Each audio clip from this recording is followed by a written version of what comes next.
Webinar में आप सबका स्वागत है। इस वेबिनार में साउथ से भी और नॉर्थ से और ईस्ट और नॉर्थ ईस्ट से भी लोग पार्टिसिपेट कर रहे हैं और इस बहुत ही महत्वपूर्ण विषय पर हम अपने एक्सपर्ट्स की राय सुनने जा रहे हैं इस वेबिनार में। As you all know friends that debate about reopening of schools has been started. 5 months, 1.5 million schools, thousands of colleges, institutes are closed, and about 32 million children are out of school in India. Few privileged are engaged through online education, but majority of children from rural areas and urban slums are able to get access online education because 24% people have internet facilities in our country. Mobile facilities are also insufficient for the majority of children. Many children, especially girls, have committed suicide due to unavailability of devices in different parts of the country. Digital divide has become an important issue in this during this corona pandemic. Though you know that big technology companies are trying to make it a permanent solution, exploring this crisis as an opportunity to expand their business. But in our country, there is no scope to replace teacher in schools. Technology can help additionally to the teachers, and it can be used as a skill for children. This is high time for us to re-establish the larger objective of education.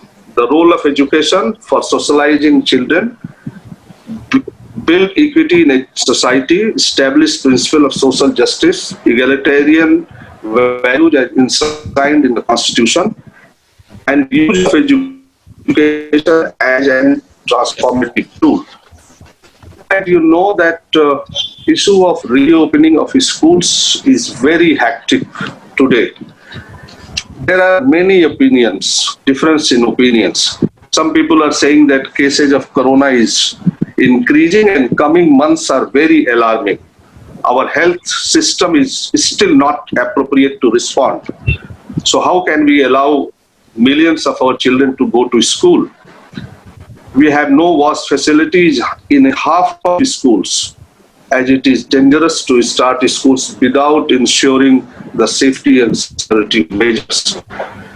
They are saying that it should be left on the local communities and local officials to assess the situation, and then they decide the reopening of schools. But some people are saying that, and their concern is about the discontinuation of education of children who are from the marginalized communities. They are saying that as National Education Policy 2020 is saying that 3.2 crores children at the present out of school in our country. They are saying that if this schools remain closed for a long time, number of out of school will be double. It means more than 6 crore children would be the out of school after the corona crisis. So this is the big threat for the education and children, and the number of child labor, child trafficking, child marriages would be increased. So these are two opinions, and in between we are just we will listen to our panel, we will listen to our experts. What is the status of school, and how can, because if schools are not having wash facility, drinking water, toilet, and inclusive atmosphere for disabled, for girls, if our preparedness is not appropriate, how can we imagine that schools be open? So these are the situation. So our panels are very experts and they are very renowned in their fields. So I will leave to the moderator introduce each panel to the audience. And our moderator is Radhika ji. Radhika ji is very renowned activist, theater artist also, and she is working on the for the disabled children, and she is National Council member of the Right to Education Forum. So I would request Radhika ji to start this webinar and introduce the panel and context also. Ji. So good morning, namaskar to everybody. I want to welcome you to this webinar today on reopening schools and improving wash and sanitation and hygiene. This webinar is organized by the RTE Forum as well as WaterAid India. Just for the beginning to say कि ये जो public health crisis जो हमारे सामने आई है, it has really हमारे सारे जीने के तरीके बदल गए हैं. Every aspect of our life has changed, and including the state of education and the institutions, for example, our schools that run and where our children go to get education.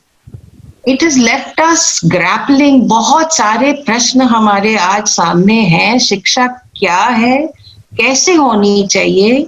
अब ये जो कोरोना की महामारी हमारे सामने आई है और एक बहुत बड़ा ह्यूमैनिटेरियन क्राइसिस में से हम पूरी दुनिया और खासकर हमारा देश गुजर रहा है. How do we educate our children?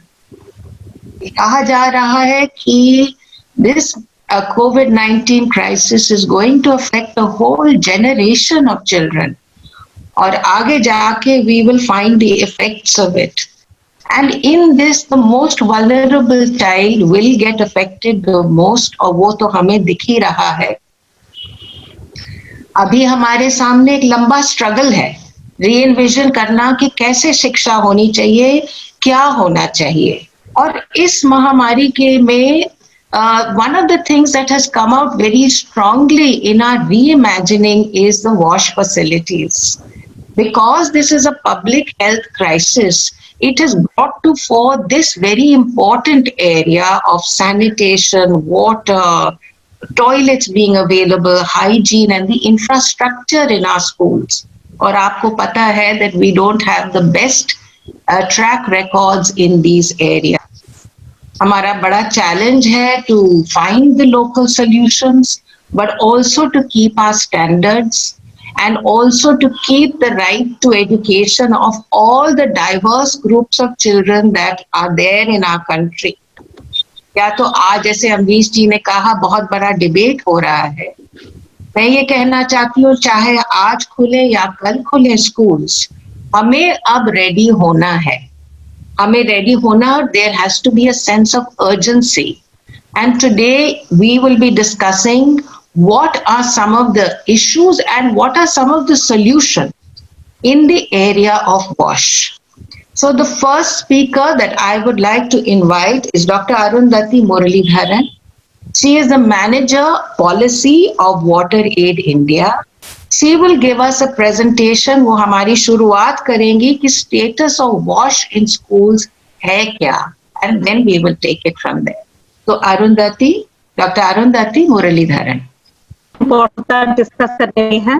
जैसे अमरीश जी और राधिका जी ने बताया, हम एक्चुअली एक डिलेमे हैं. एक तरफ से एक हमारी जनरेशन सबसे बड़ी हमारी चल रही है और उसकी वजह से बच्चे स्कूल नहीं जा पा रहे हैं, पर इसकी वजह से बहुत सारे बच्चों की एजुकेशन में मतलब नेगेटिव इम्पैक्ट पड़ा है.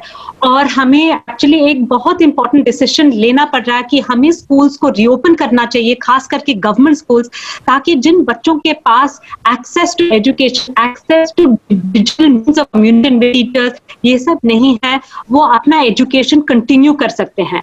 पर जब हम सोचते हैं कि स्कूल्स को हमें खोलना है, तो हमें ये भी सोचना है कि हम अपने बच्चों को, स्कूल के टीचर, स्कूल स्टाफ को हम सुरक्षित और हेल्दी कैसे रख सकते हैं, क्योंकि कोविड-19 हमारे साथ अभी एटलीस्ट 1 to 2 years रहेगा. तो हमें अपने स्कूल्स को एक सेफ, हेल्दी और कंड्यूसिव लर्निंग एनवायरनमेंट हमें बनाना है। तो आज हम इसके ऊपर चर्चा करेंगे। और इस प्रेजेंटेशन में मैं आपके सामने जो अभी का स्टेटस है और कुछ सवाल जो हमें जिसके ऊपर हमें थोड़ी सी चर्चा करनी चाहिए वो मैं आपके सामने रखूंगी। जैसे अम्बरीश जी ने बताया है, हमारे पास 1.5 मिलियन प्लस स्कूल्स है इंडिया में और 260 प्लस मिलियन चिल्ड्रन स्कूल जा रहे हैं। यदि हम SDGs देखते हैं तो एजुकेशन और बाकी जो SDGs हेल्थ, न्यूट्रिशन और जो SDG 6 है, access to clean water and sanitation, इसमें एक्चुअली बहुत गहरी इंपॉर्टेंट लिंक है। तो ये हमें ध्यान में रखना है कि जब हम किसी टारगेट या जो गोल्स की तरफ जो हमें चलना है, ये हम अकेले नहीं चल सकते हैं। ये हमें देखना है कि बाकी सेक्टर्स में हमें क्या काम करना चाहिए ताकि हम ये राइट टू एजुकेशन जो है, जो हम बच्चों को देना चाहते हैं, that is fulfilled to the maximum possibility. तो हमें वाटर, सैनिटेशन, हाइजीन पर इतना ध्यान देना चाहिए। एक जो है कि यदि स्कूल्स में वाटर, सैनिटेशन, हाइजीन फैसिलिटीज हैं और बच्चों को हाइजीन एजुकेशन दिया जाता है, it creates a healthy environment and also a better environment जहां बच्चे पढ़ सकते हैं, सीख सकते हैं। हाँ, पता है हमारा जो हेल्थ डेटा आती है कि इंडिया में बच्चों में, छोटे बच्चों में और स्कूल गोइंग चिल्ड्रन में इंसिडेंस ऑफ डायरिया और अक्यूट रेस्पिरेटरी इन्फेक्शन काफी ज्यादा है, in fact in the whole world. और यदि बच्चों को घर पे, कम्युनिटी में और स्कूल्स में यदि उनके पास वाटर, सैनिटेशन, हाइजीन फैसिलिटीज हैं तो डायरिया और अक्यूट रेस्पिरेटरी इन्फेक्शन का मात्रा जो है कम हो सकता है। तो we can contribute towards the health of children. ये भी हमने देखा है कि जब बच्चे बीमार पड़ते हैं तो वो स्कूल डेज मिस करते हैं, वो एब्सेंट रहते हैं। और खास करके गर्ल चिल्ड्रन प्राइमरी और सेकेंडरी स्कूल के बीच में उनका काफी ड्रॉप आउट होता है। हमने ये भी सुना है कि जो बच्चे जिन बच्चों में डिसेबिलिटी है, फिजिकल डिसेबिलिटी, कॉग्निटिव डिसेबिलिटी है, और रिसर्च और हमारा प्रैक्टिकल एक्सपीरियंस ने ये दिखाया है कि जब वाटर, सैनिटेशन, हाइजीन फैसिलिटीज हैं स्कूल में तो एब्सेंटीज्म और स्कूल ड्रॉप आउट रेट्स थोड़ी सी कम हो जाती हैं। तो again it's very important for children. ये भी है कि हमारे पास, जैसे राधिका जी ने बताया, कि there are some vulnerable groups. बच्चे है, लड़कियां जो है जो स्कूल जा रही हैं, ये एक वल्नरेबल ग्रुप है। और जो बच्चे SC ST कम्युनिटीज के हैं, बाकी जो बैकवर्ड कम्युनिटीज के हैं, जिन बच्चों की फिजिकल और कॉग्निटिव डिसेबिलिटीज है, इनके बारे में भी हमें सोचना। हमने ये देखा है कि इंडिया में एक्चुअली हमारी काफी कमिटमेंट रही है टुवर्ड्स एजुकेशन। में एक्चुअली ये यहाँ emphasize, चाहे राइट टू एजुकेशन एक्ट देखें, एक्चुअली ये लिखा गया है कि बच्चों को एक कंड्यूसिव लर्निंग एनवायरनमेंट उनके लिए बनाना बहुत जरूरी है। और इसमें उनके लिए barrier free access, separate toilets to girls and boys, importance of safe and adequate drinking water, ये सब स्पेसिफाई किया है।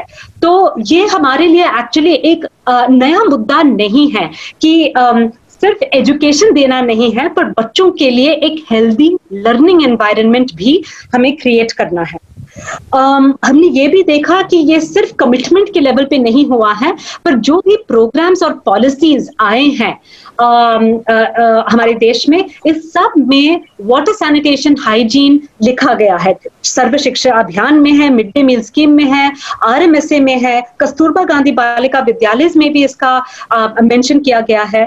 वाइल हमारा जो नया एजुकेशन पॉलिसी जो आया है, इसमें थोड़ा कम ध्यान दिया है इसमें, पर फिर भी यहाँ यहाँ बोल्ड में एम्फेसिस दिया गया है।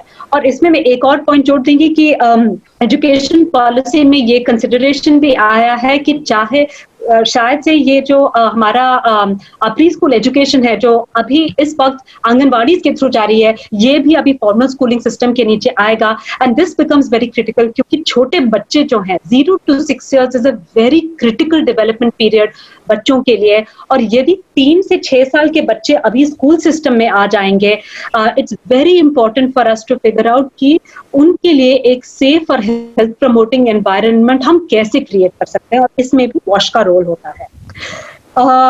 2014 में हमारा स्वच्छ भारत मिशन आया, और इसमें actually one of the first institutions to gain attention for वॉश has been schools. So Swachh Bharat स्वच्छ विद्यालय गाइडलाइंस हमारे सामने आए थे 2015 में, और इसमें उन्होंने बहुत अच्छी तरीके से minimum package of wash services उन्होंने एम्फसाइज किया है। पर उन्होंने कुछ इसको, ये एजेंडा को थोड़ा और आगे लिया है। ना सिर्फ drinking water, safe sanitation and separate toilets for boys and girls and hand washing के ऊपर ध्यान दिया है, पर इसमें और इम्पोर्टेंट चीजें भी उन्होंने जोड़ दिया है। एक जो है कि operations and maintenance of these services is very critical, ताकि ये लंबे समय तक सस्टेनेबल रहे, and capacity building of students, of teachers, of school administration and ensuring hygiene promotion. तो उन्होंने एक्चुअली एक बड़ी कॉम्प्रिहेंसिव फ्रेमवर्क हमें दिया गया है, और इसके साथ साथ कुछ स्टैंडर्ड्स भी हमारे सामने रखा है।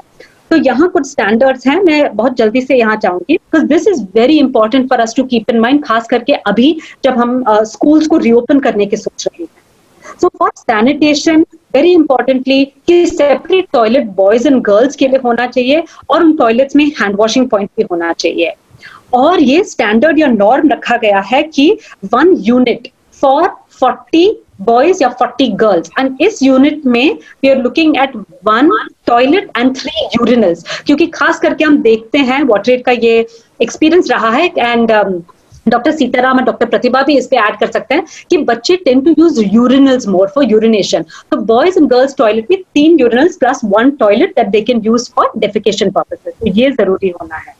पर स्टैंडर्ड में ये भी लिखा है कि जो गर्ल्स, एडोलेसेंट गर्ल्स जिनकी जो मेंसेस होती हैं, माहवारी होती हैं, उनके लिए मेंस्ट्रुअल हाइजीन मैनेजमेंट फैसिलिटीज होनी चाहिए, safe private space for changing, sufficient water होनी चाहिए so that they can change and wash themselves, wash cloth pads, as well as disposable facilities for used menstrual hygiene product. इसके साथ साथ water के ऊपर भी ध्यान दिया है कि हर टॉयलेट ब्लॉक में पानी होना चाहिए for washing, and there should also be sufficient water for drinking and have at least एक ड्रिंकिंग वाटर सोर्स जो स्कूल के अंदर हो, बाहर नहीं। तो बच्चों को कहीं बाहर जाके हैंडपंप से नहीं लेके आना चाहिए, वो जो ड्रिंकिंग वाटर फैसिलिटी है वो स्कूल के अंदर होना चाहिए। In terms of hand washing facilities, ये जो बहुत इंपॉर्टेंट है खास करके अभी कोविड टाइम्स पे, कि हैंड वॉशिंग फैसिलिटीज जिसमें पानी और सोप उपलब्ध है ये होना चाहिए, और एक फैसिलिटी शुड सर्व 10 चिल्ड्रन। तो ये भी हम देख सकते हैं कि यदि एक स्कूल में 100 या 200 बच्चे जाते हैं तो कितने हैंड वॉशिंग पॉइंट्स होनी चाहिए। ऑपरेशंस एंड मेंटेनेंस मतलब जो भी मटेरियल्स हमें यूज करना है, क्लीनिंग सप्लाईज, सोप, रिपेयर और मेंटेनेंस जो इंफ्रास्ट्रक्चर है उसके लिए हमें क्या क्या चाहिए, जो फंड एलोकेशंस चाहिए, जो शेड्यूल होना चाहिए रेगुलर क्लीनिंग, रेगुलर मेंटेनेंस के लिए, यहाँ ये सब डिटेल में लिखा गया है स्वच्छ विद्यालय गाइडलाइंस में। और वेरी इंपॉर्टेंटली, क्योंकि सिर्फ इंफ्रास्ट्रक्चर से हमारी स्वच्छता की तो तरफ आदत नहीं होती है, हमें बिहेवियर चेंज भी लाना है। तो हम अपने टीचर्स को, स्टूडेंट्स की कैपेसिटी कैसे बिल्ड कर सकते हैं, और हाइजीन प्रमोशन हम स्कूल्स में कैसे कर सकते हैं, and a part of routine curriculum हम इस कैसे बना सकते हैं।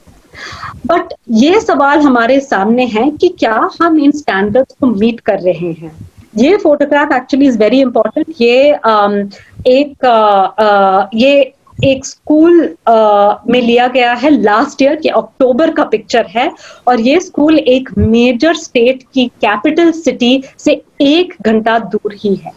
तो यहाँ आप देख रहे हो कि yes, efforts have been made कि ठीक है, ये एक्चुअली टॉयलेट ब्लॉक के एकदम बाहर ये हैंड वॉशिंग सिंक है, पर पानी का कुछ कनेक्शन नहीं है। उन्होंने हैंड वॉशिंग का स्टेप्स का फोटोग्राफ जरूर बनाया है, पर यदि पानी नहीं है, सोप नहीं है, तो हम अपने हाथ कैसे धोएंगे। तो यस, हमने काफी प्रोग्रेस तो किया है, पर अभी हमारे सामने एक्चुअली काफी कुछ काम रहा है करने के लिए। तो हम डेटा की तरफ हम थोड़ी जाते हैं। मैं यहाँ एक्चुअली कुछ डेटा पॉइंट आपके सामने रख रही हूँ और गवर्नमेंट और नॉन गवर्नमेंट डेटा सोर्सेस से। तो जो सबसे हल्का पर्पल लाइन है ये एक्चुअली डाइस डेटा की है 2017 की, जो नेक्स्ट वाला बार ये annual status of education report 2018 जो प्रथम करती हैं वहाँ की डेटा है। उसके बाद ये national annual rural sanitation survey जो department of drinking water and sanitation ने लास्ट ईयर किया है वो उसका डेटा है। And last joint monitoring program WHO और यूनिसेफ की तरफ से जो हमारे सामने रख रहे हैं वो वाला डेटा है। और यहाँ देख रहे हैं for drinking water sanitation and hygiene coverage हमारे स्कूल्स में थोड़ा वेरिएशन है। ड्रिंकिंग वाटर में we are seeing around 70% coverage on average है।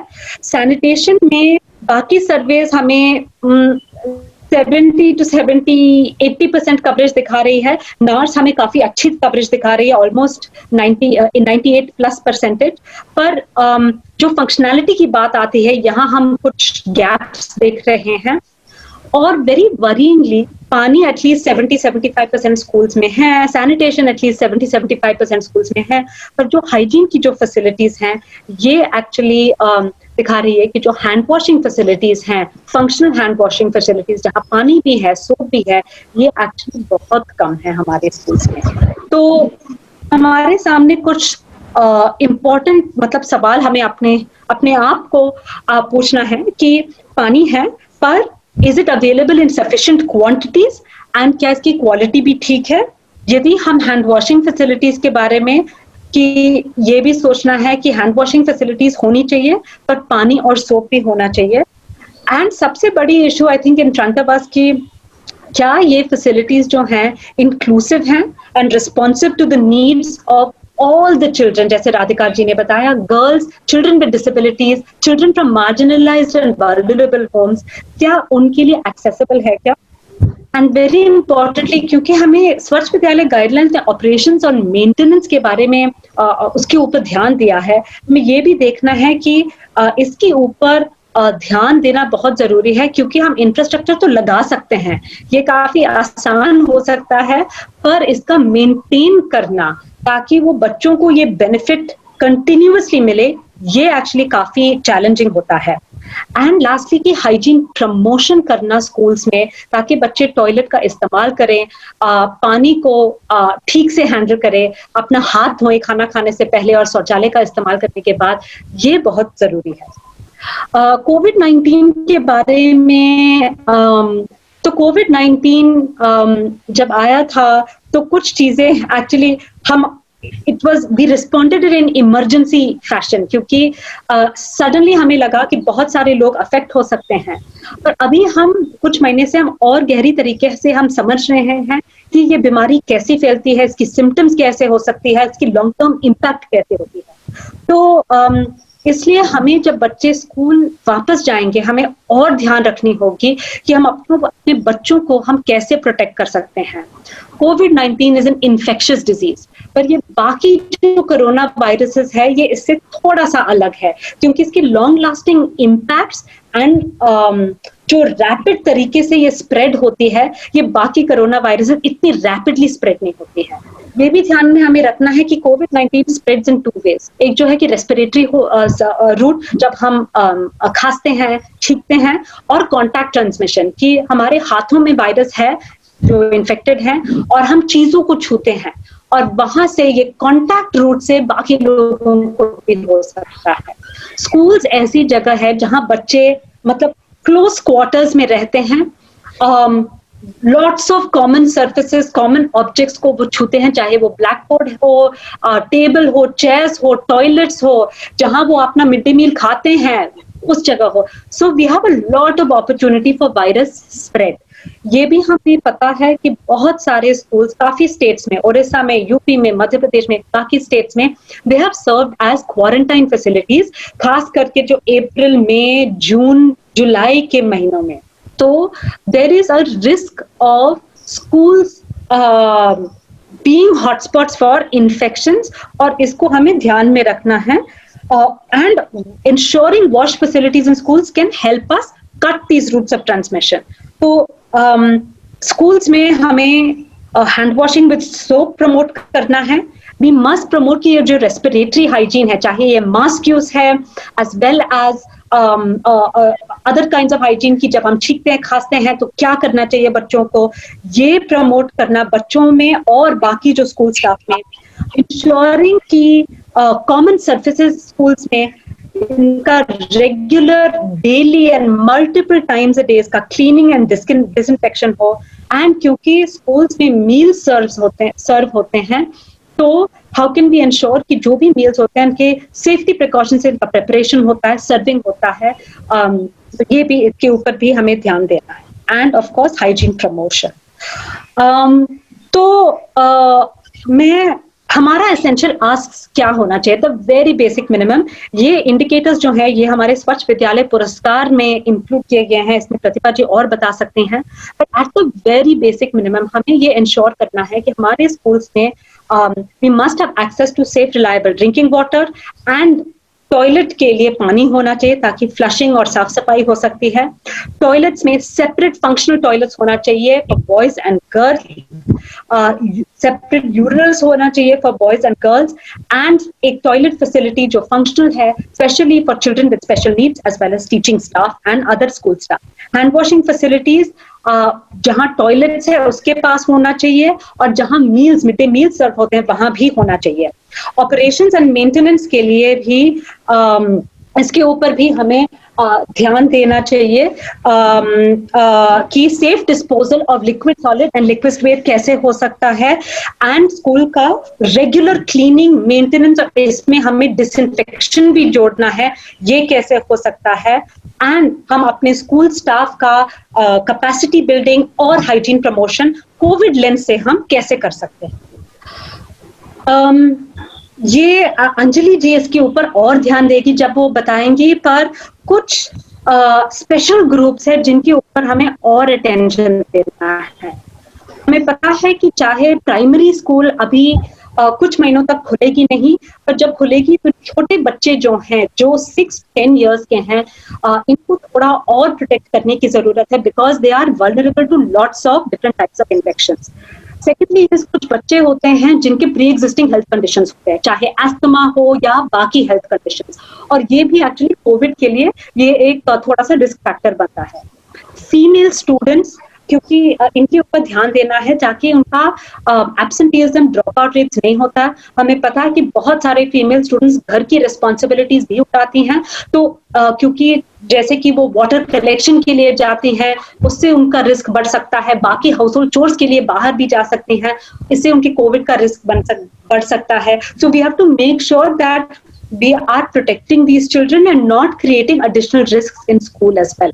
Children with disabilities, इनके ऊपर ध्यान, एंड खास करके ये भी इशू हमारे सामने आ सकता है कि बच्चे, स्कूल स्टाफ, टीचर्स, ऐसे हो सकता है कि किसी को कोविड हुआ है या होता है जब स्कूल्स खुल जाते हैं, तो उनके ऊपर उनको डिस्क्रिमिनेशन फेस बिल्कुल नहीं करनी चाहिए। तो how can we create a more accepting and a positive school environment जिनके फैमिलीज में जिनको खुद कोविड हुआ है या हो सकता है स्कूल्स रीओपन के। मैं एक्चुअली हाइजीन प्रमोशन के ऊपर थोड़ा और बताना चाहती हूँ। हम एक्चुअली इसके ऊपर थोड़ा कम एम्फसाइज करते हैं, पर it's very important that we start thinking कि हम सिंपल, इफेक्टिव, एंगेजिंग वेज में हम अपने बच्चों को हाइजीन प्रमोशन कैसे कर सकते हैं। And I have listed all these hygiene behaviours, but हम अलग अलग इंटरेक्टिव तरीके से कर सकते हैं। अवेयरनेस सेशंस कर सकते हैं, कैंपेन्स कर सकते हैं, सेलिब्रेटिंग स्पेशल डेज, जैसे अक्टूबर 15 को ग्लोबल हैंड वॉशिंग डे आती है तो वहां हम हैंड वॉशिंग के ऊपर ज्यादा जोर दे सकते हैं। वाटर एड इंडिया, हम अपने स्टेट्स में एक बैक टू स्कूल कैंपेन करने हैं जिसमें हम इंटरैक्टिव मीडियम से हम बच्चों के साथ और स्कूल टीचर्स और स्टाफ के साथ और पेरेंट्स के साथ हम एक कैंपेन चलाने वाले हैं in the next couple of months, जो हम ज्यादातर preparedness for going back to schools and जो प्रिकॉशनरी हाइजीन मेजर्स हमें लेना चाहिए उसके ऊपर हम ध्यान देंगे। तो यदि किसी को इसके ऊपर और जानकारी चाहिए तो आप हमें संपर्क करिए। I also just want to talk a little about the institutional arrangements. हम बता सकते हैं कि इंफ्रास्ट्रक्चर होना चाहिए, हाइजीन प्रमोशन होना चाहिए, पर ये हम कैसे कर सकते हैं? I have listed a lot here, मैं I won't go into it detail, हमारे स्पीकर्स जो हैं इसके ऊपर थोड़ा सा रिफ्लेक्ट भी करेंगे, but we need to take action to make sure कि जो भी प्लान्स हमें करना है स्कूल्स को रेडी करने के लिए, this has to be done at several levels. National level पे ऑलरेडी एक एसओपी बन रही है for school reopening, but we need to make sure कि हमारे स्टेट्स में एजुकेशन डिपार्टमेंट और अदर डिपार्टमेंट्स जिसके अंदर कुछ भी एजुकेशनल फैसिलिटीज आती है, जैसे कि ट्राइबल डेवलपमेंट डिपार्टमेंट में कुछ स्टेट्स में आश्रमशालास होती हैं, so we have to make sure that states are also issuing guidance, issuing detailed guidelines and ensuring some kind of budgetary allocations and support to improve wash facilities in a quick manner. तो ये होना चाहिए। Districts हमें पता है they play a very important role in taking action forward to district collectors, CEOs. ये इनको अभी से सोचना है कि क्या उनको कुछ rapid assessments करना चाहिए wash facilities का, all the schools that come under the jurisdiction, ताकि हमें पता है कहाँ gaps है, क्या immediately हम fix कर सकते हैं। उनको कैपेसिटी बिल्डिंग सेशंस अभी से शुरू करना चाहिए with school administration and teachers to prepare for schools reopening in various aspects of which वॉश needs to be a part. We need to see कि बजट्स हम कहाँ से ले सकते हैं और इमीडिएट जो इम्पोर्टेंट इंप्रूवमेंट्स है, हैंड वॉशिंग फैसिलिटीज जो हमें डालना है, ये हम कैसे कर सकते हैं। And can we play a part and a role in supportive supervision to ensure कि जब स्कूल्स खुल जाएं तो हमें रेगुलरली मॉनिटरिंग करनी चाहिए कि the basic infrastructure, basic support services ये है कि नहीं। Gram panchayat of course can play a very big important role कि जो भी स्कूल्स के जुरिस्डिक्शन में आता है, they can help schools take action. वो एक्चुअली मेसन्स और बाकी जो रिसोर्सेज को मोबिलाइज करना है टू क्विकली फिक्स इंफ्रास्ट्रक्चर, ये कर सकते हैं। बहुत सारे ग्राम पंचायत एक्चुअली काफी एक्टिव रहे हैं to make hand washing infrastructure available in villages, in GPs, तो वो स्कूल्स में भी अपना अटेंशन दे सकते हैं। एंड ऑफ कोर्स स्कूल्स में डायरेक्ट एक्शन हो सकता है। इसमें सिविल सोसाइटी की भी रोल हो सकती है, और ये रोल ये हो सकते हैं कि हमारे पास कुछ इंसाइट्स हैं कि hygiene promotion materials, behaviour change material, campaign materials, ये सब हमारे पास होता है। कुछ ऑर्गेनाइजेशंस जैसे यूनिसेफ, वाटरएड और बाकी सब, हमारे पास कुछ इंफ्रास्ट्रक्चर इनोवेशंस ये भी हैं और guidelines on how to do this ये भी हम दे सकते हैं। बट कुछ सवाल, क्योंकि हमारे पास एक बहुत एस्टीम्ड पैनल है जो पॉलिसी और प्रोग्राम्स और राइट्स के हिसाब से काम करते हैं, तो we'd like you to focus की ऑन कि what standards are very important, but इसको हम ऑपरेशनल कैसे कर सकते हैं। स्टैंडर्ड्स बनाना एक चीज होता है और उसको मतलब एक्चुअल करना ये हमारे सामने ये चैलेंज है जो डेटा दिखा रही है। ये भी हमें सोचना है कि how can we make sure कि जो भी फैसिलिटीज हैं हमारे पास, ये inclusive and responsive to the needs of all our children, ये कैसे हो सकती है। हाइजीन प्रमोशन हम इफेक्टिवली और लो कॉस्ट तरीके से हम कैसे कर सकते हैं। जो हाइजीन इंफ्रास्ट्रक्चर हमें ये गैप फिल करना होगा अभी, ये low cost effective long lasting solutions कैसे हो सकता है। How can we support and build our institutional mechanisms for doing this? How can we allocate funds for doing this? How can we build the capacity of various decision makers at various levels to be able to do this? तो ये points मैं आपके सामने रख रही हूँ और इससे मैं राधिका जी को वापस माइक दे देती हूँ, मैं अपने आप को म्यूट कर लेती हूँ, and I look forward to hearing the rest of the discussion. Thank you. Thank you very much, Arundhati, and ये जो लाल लकीरें आपके उसमें आई है, they are almost symbolic. Whoever is doing it, it's almost like a child telling us, hurry up, I want to go back to school. Thank you for pointing out to us that, you know, we already do have a comprehensive frameworks, we have wonderful guidelines, we have a law, the RTE Act, that gives us certain standards to go by in our schools, but a lot has changed and we are in the middle of this crisis, and which has brought forth the importance of WASH in a very, very big way. So the question in front of us, हमारे सामने जो प्रश्न है वो है कि जो guidelines हैं हमारे पास, जो चीजें हैं हमारे पास, क्या ये अभी एडिक्वेट हैं? Do we need to change them? Do we need to do something? And how do we operationalize? This is something that you have asked again and again as the focus of today's webinar. I will now invite Dr. Pratibha Singh from UNICEF. She is a water aid and wash specialist, institution specialist, and she works with the UNICEF. She has worked in many, many different states and with many different organizations. And we ask Dr. Pratibha today to reflect with us on two things. One is, what are the challenges? Because you have so much experience working in so many different states with UNICEF. What are the challenges that are facing us today and how do we work with them? And the other question is, ये जो guidelines हैं हमारे सामने, do we need to change anything? Do we need to, in the light of the coronavirus and all the things that Arundhati has just said, do we need to change and do we need to see that other things also happen? So I invite Dr. Pratibha Singh. Thank you Radhika ji, बहुत बहुत धन्यवाद आपका। तो जैसे कि अरुंधति जी ने अभी थोड़ी देर पहले हमें बहुत अच्छी बातें बताई कि किस प्रकार से क्या स्टैंडर्ड्स हैं स्कूल में पेयजल स्वच्छता के लिए, और जो कोरोना के कारण महामारी की स्थिति उत्पन्न हुई है और उसके परिप्रेक्ष्य में हमें स्कूल में क्या ऐसी सावधानियां बरतनी पड़ेंगी। तो इसी कॉन्टेक्स्ट में मैं बताना चाहूंगी कि सचमुच मैं भी इससे सहमत हूँ कि कहीं ना कहीं हमें जो पेयजल और स्वच्छता के जितने भी मानदंड है, जितने स्टैंडर्ड्स हैं, अभी तक की जितनी गाइडलाइन, कहीं ना कहीं कुछ फेरबदल अवश्य करना पड़ेगा, क्योंकि ये जो महामारी की स्थिति उत्पन्न हुई है ये पहले मतलब हम सबके मैं कहूँगी कि उनकी याददाश्त में या पिछले जो पिछले जनरेशन रहे उनकी याददाश्त में भी ये कहीं ना कहीं इस प्रकार का हमने नहीं देखा होगा इस स्थिति को। तो इस स्थिति के लिए हम लोग कभी भी तैयार नहीं थे। तो जैसा कि अरुंधति जी भी बता रही थी कि जो पेयजल स्वच्छता के मानदंड है उसके अनुसार प्रति 40 लड़कों या लड़कियों पे एक शौचालय होना चाहिए और जो यूरिनल होना चाहिए हर 14 से 13-14 लड़कों और 12-13 लड़कियों पे एक यूरिनल होना चाहिए।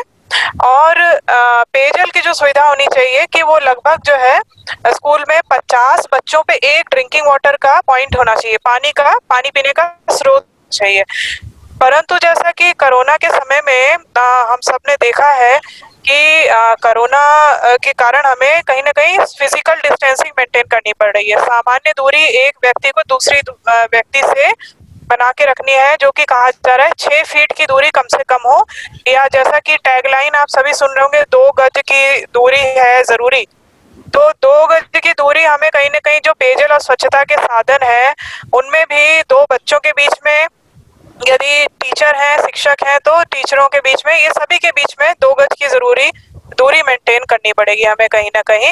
इसके अनुसार हमें कहीं ना कहीं ये शौचालय की उपलब्धता या जो पेयजल के मतलब पीने के स्रोत है पानी पीने के, इसी तरह से जो हाथ धुलाई का जो पॉइंट है, हैंड वॉशिंग पॉइंट जिसको हम कहते हैं, अभी जो हमारे मानदंड है, अभी जो स्टैंडर्ड है उनके अनुसार प्रति 10 बच्चों पे, बालक या बालिकाओं पे एक हैंड वॉशिंग यूनिट का टैप होना चाहिए।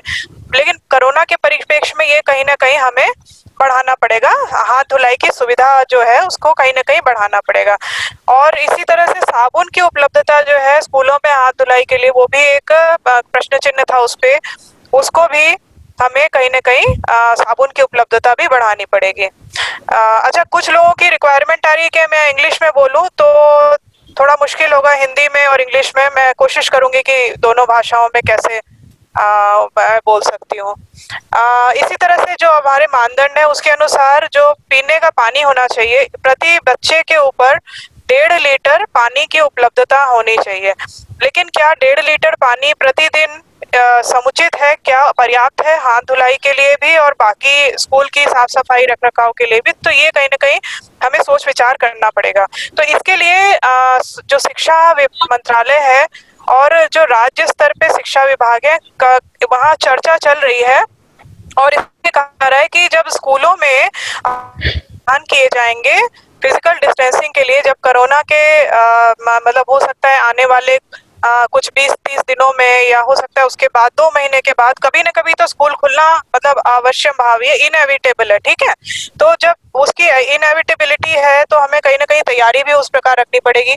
तो स्कूलों में जैसे कि बहुत सारे ऑप्शन पे विचार किया जा रहा है, कई सारे उन्होंने सोचे हैं इसके सुझाव क्या हो सकते हैं। तो बहुत अच्छा एक सुझाव निकल के आया कि स्कूल की टाइमिंग्स को स्टैगर किया जा सकता है, या कि अलग बच्चों के बैचेस बना के एक ही कक्षा में बच्चों के सेपरेट बैचेस बना के उनको सप्ताह में 3 दिन एक बच्चों का बैच आए, सप्ताह में 3 दिन अलग बच्चों का बैच आए, ताकि जो हमारे जो क्लासरूम है उसमें कहीं ना कहीं फिजिकल डिस्टेंसिंग रह सके। तो इस प्रकार अगर हम अलग अलग ऑप्शंस पे ध्यान देते हैं तो कहीं ना कहीं साथ ही साथ जो पेयजल और स्वच्छता की सुविधाएं हैं, जो वाटर सैनिटेशन की फैसिलिटीज हैं, उसमें भी हमारा फिजिकल डिस्टेंसिंग का पालन हो जाएगा। तो इसके लिए जरूरी नहीं कि आपको बहुत बड़ा इन्वेस्टमेंट करना पड़ेगा, और क्योंकि हमारा देखिए महामारी के समय हमारा इमरजेंसी रिस्पांस होना एक लाजमी सी बात है। ये एक इनएविटेबल सी बात है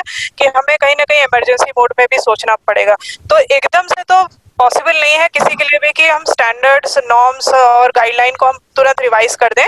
और आप ये देखेंगे धीरे धीरे आने वाले दिनों में इसमें काम हो रहा है, अभी भी हो रहा है शिक्षा मंत्रालय के साथ में, ये जरूर रिवाइज होंगे। लेकिन जैसा कि कोरोना के समय में फिजिकल डिस्टेंसिंग के लिए अगर हम क्लास की टाइमिंग्स को दूर दूर रखेंगे, या बच्चों के बैचेस बना के उनको अलग अलग समय पे स्कूल में बुलाएंगे, तो उस प्रकार से हम पेयजल स्वच्छता के प्रावधान में भी उसमें हम ध्यान रख सकते हैं किस तरह से फिजिकल डिस्टेंसिंग हो सके।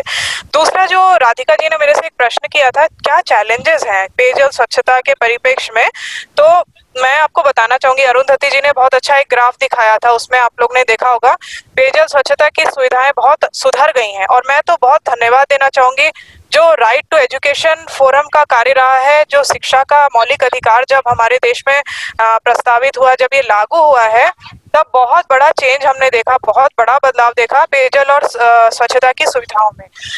2005 में ये जो स्थिति थी पेयजल स्वच्छता की, लगभग ये आपकी 20% आती थी। मतलब बहुत दुख की बात है कि लगभग 100 में से 20 स्कूल इस प्रकार के थे जहां पेयजल स्वच्छता की पर्याप्त व्यवस्था थी 2005 में। परंतु आज ऐसा नहीं है, बहुत सुधार हुआ है, और इसमें बहुत बड़ा योगदान है राइट टू एजुकेशन एक्ट का। तो कहीं ना कहीं ये मतलब इसमें एक अच्छा सुधार हुआ है। आंकड़े बहुत अच्छा दिखाते हैं कि लगभग हमारे 70-80% स्कूल इस प्रकार के हैं जहाँ पे पेयजल बहुत अच्छी स्थिति में है, और शौचालय भी बच्चे, लड़के और लड़कियों के लिए पृथक पृथक अलग अलग मौजूद है। इसी तरह से जो हाथ धुलाई की सुविधा है स्कूलों में, हैंड वॉशिंग पॉइंट है, वो भी लगभग 52% स्कूलों में उपस्थित है। तो ये स्टैटिस्टिक्स कहीं ना कहीं जो ये कहीं निकल के आ रही है स्थिति, इसमें थोड़ा बहुत जो है ना, इसमें गहराई की जो पिक्चर है ना, जो मैं कहूंगी कि इसका एक डीपर पर्सपेक्टिव नहीं आ पाता है, क्योंकि जो यूडाइस का डेटा है, जो डेटा सेल्फ कलेक्टेड होता है, अपने ही आप लोगों को सेल्फ रिपोर्टिंग करनी है, और कहीं ना कहीं अधिकारियों का एक मतलब डर रहता है। इस कारण से जो चैलेंजेस है, कई बार लोग उससे खुल करके एडमिट नहीं कर पाते हैं। तो अगर सुविधाएं हैं पेयजल स्वच्छता की, तो क्या वो पूरे समय पेयजल की उपस्थिति रहती है, पूरे समय हाथ धुलाई के लिए पानी उपस्थित रहता है, ये सारे प्रश्न है कहीं ना कहीं। और क्या कहीं ना कहीं साबुन की व्यवस्था हमेशा रहती है क्लासेस में, कि जब बच्चों को हाथ धोने के लिए जरूरत हो। साथ ही साथ दूसरा बड़ा चैलेंज है कि जो ऑपरेशन मेंटेनेंस की बात हम करते हैं, मतलब जो रख रखाव की बात करें, रिपेयरिंग की बात करें, जो पेयजल और स्वच्छता की सुविधाएं हैं उनके विषय में, क्योंकि जो इंफ्रास्ट्रक्चर है इसमें कहीं ना कहीं यूज करने के, इस्तेमाल करने के साथ साथ जो है इसमें जो है वो इस्तेमाल करने के साथ हर साल इसमें टूट फूट आ जाती है। ये ऑपरेशन मेंटेनेंस की रिकरिंग रिक्वायरमेंट है। लेकिन आप सबको ये मालूम होगा, आप सब शिक्षा के क्षेत्र से बहुत ही ग्रास रूट लेवल से जुड़े हुए हैं, आप सबने देखा होगा कहीं ना कहीं जो हमारी एनुअल स्कूल मेंटेनेंस ग्रांट आती है, और जो समग्र शिक्षा के तहत जो कंसोलिडेटेड ग्रांट आता है स्कूल के रख रखाव के लिए, ऑपरेशन मेंटेनेंस के लिए, पेयजल स्वच्छता के सुविधाओं का, वो कहीं ना कहीं बहुत ही अपर्याप्त है, बहुत इनसफिशिएंट है। क्योंकि प्रति साल, हर एक साल में 2500 रुपए 100 बच्चों के स्कूल में जब यदि स्कूल में 100 बच्चे हैं तो 2,500 रुपए मिलते हैं सिर्फ साल भर के ऑपरेशन मेंटेनेंस के लिए स्कूल इंफ्रास्ट्रक्चर में वॉश के। इसी तरह से अगर हम देखेंगे तो 100 से ज्यादा जब बच्चे होंगे तो लगभग जब यदि देखेंगे 200 बच्चों का स्कूल होगा तो वहाँ पे 5,000 रुपए की सालाना ग्रांट मिलती है। तो ये बहुत ही अपर्याप्त है क्योंकि हमें ये पता नहीं है कि हर स्कूल में टूट फूट की अलग अलग स्थिति होगी और कहीं ना कहीं ऑपरेशन मेंटेनेंस की बहुत सारी प्रॉब्लम्स हो सकती हैं। आपने सबने देखा है फ्लड कितना बड़ा एक त्रासदी के रूप में जो बाढ़ आई है इस साल, और साइक्लोन भी हमारे देश के कई तटीय हिस्सों में सालाना एक it's annual feature, cyclone is also annual feature. Flooding भी हमारे देश में साल भर मतलब कई क्षेत्रों में होती रहती है, साल में 2 बार या 3 बार। तो जो पेयजल स्वच्छता की फैसिलिटीज हैं, वाटर सैनिटेशन फैसिलिटी कहीं ना कहीं बहुत ज्यादा उनमें टूट फूट हो जाती है। साथ ही साथ जैसा अरुंधति जी कह रही थी, एक बहुत बड़ा अभी आजकल जो ट्रेंड हो गया है जो कोरोना वायरस के समय में भी और फ्लड हो चाहे साइक्लोन के समय में भी, कि स्कूल जो है एक तरह से शेल्टर के रूप में यूज किया जाता है, क्वारंटाइन सेंटर के रूप में भी स्कूलों को बहुत यूज किया गया है क्योंकि ग्रामीण क्षेत्रों में कई बार स्कूल की बिल्डिंग ही एक पक्की बिल्डिंग के रूप में और कम्युनिटी की बिल्डिंग के रूप में हमारे पास उपस्थित ऑप्शन है। तो यहाँ पे फंड्स की कमी है कहीं ना कहीं, लेकिन मैं एक बात आप सबसे कहूंगी कि जहाँ पे where there is a will there is a way, और अगर हम एक क्रिएटिवली सोचेंगे, अगर हम थोड़ा मतलब कम्युनिटी की जो विजडम है, जो सामुदायिक ज्ञान है उनका उसको लेकर के चलेंगे और ये ध्यान में रखेंगे कि शिक्षा को हम कंटिन्यूटी बहुत जरूरी है। मैं फुली इस पे मतलब पूरी तरह सहमत हूँ, परंतु कहीं ना कहीं जीवन की रक्षा करना भी बहुत ही आवश्यक है। भले ही शिक्षा के विषय में मैं खास करके छोटे बच्चों के परिप्रेक्ष्य में बात करना चाहूंगी, जो क्लास 6 से नीचे के बच्चे हैं, जो ऑनलाइन लर्निंग उनके लिए इतनी आसान भी नहीं है और उनको बहुत आवश्यक है स्कूल में आने और शिक्षा लेने के लिए, लेकिन साथ ही साथ जीवन की रक्षा भी बहुत ही अनिवार्य है। तो कहीं ना कहीं जैसा कि राधिका जी भी कह रही थी कि कोरोना महामारी ने महामारी के आने के बाद से हम सबके जीवन शैली में, लाइफस्टाइल में कहीं ना कहीं बहुत बड़ा चेंज आया है, रहने सहने के तरीके में। इसी तरह से ग्रामीण अंचलों में भी और जो अर्बन एरिया में, स्लम एरिया में भी लोगों के जनजीवन में जरूर प्रभाव पड़े हैं। आदतें भी कहीं ना कहीं बदली होंगी अवश्य ही, जैसे मास्क लगाना है, हाथ धुलाई है। इसी तरह से स्कूल में भी जब बच्चों को आने के लिए तैयार किया जाए, उनके घर वालों से सलाह की जाए, आसपास की जो ग्राम पंचायत है या जो वहाँ नेबरिंग कम्युनिटी है उनसे बातचीत करके स्कूलों में फिजिकल डिस्टेंसिंग का ध्यान रखा जाए, मास्क पहन के रखने की ध्यान दी जाए। कहीं ना कहीं हम एक इसमें मतलब हम इन चैलेंजेस को एक तरह से ओवरकम कर सकते हैं। तो इसी के साथ मैं विराम देती हूँ, और कोई प्रश्न हो तो जरूर बताइएगा। धन्यवाद। Thank you very much, Dr. Pratibha. I just quickly summarize some of the very important things that Dr. Pratibha said. She talked about the need कि शायद हमें the standards that we already have उनको थोड़ा बदलने की जरूरत पड़ेगी. We may need many more water points. We may need so many other things that has to be thought of now. She also told us that कि बहुत thinking already हो रही है. And that is very nice that we already have some thinking happening in the government, staggering of children coming in. One of the things she pointed out very importantly to us is that wash facilities have improved because of the RTE Act. Because हमारे यहाँ एक कानून है जो कि कुछ specific चीजें कहता है, and one of the reasons for the improvement of wash facilities in our schools is that we have the कानून and we have the standards, और उसको रखना बहुत जरूरी है. We have to strengthen the law, and that is something I feel that she's pointed out. And the other areas of maintenance and finance. Apart from this, there are, the whole idea of infrastructure and wash facilities. It has to be very, very tuned to and cater to all kinds of diverse children. And amongst this diversity are children with disability, are girls, young children, and many others. For children with disabilities, because I also work in that area, I'm very aware कि बहुत मुश्किल होती है एक बच्चे को school आने और जब वो आते हैं तो वॉश फैसिलिटीज का होना बहुत जरूरी होता है।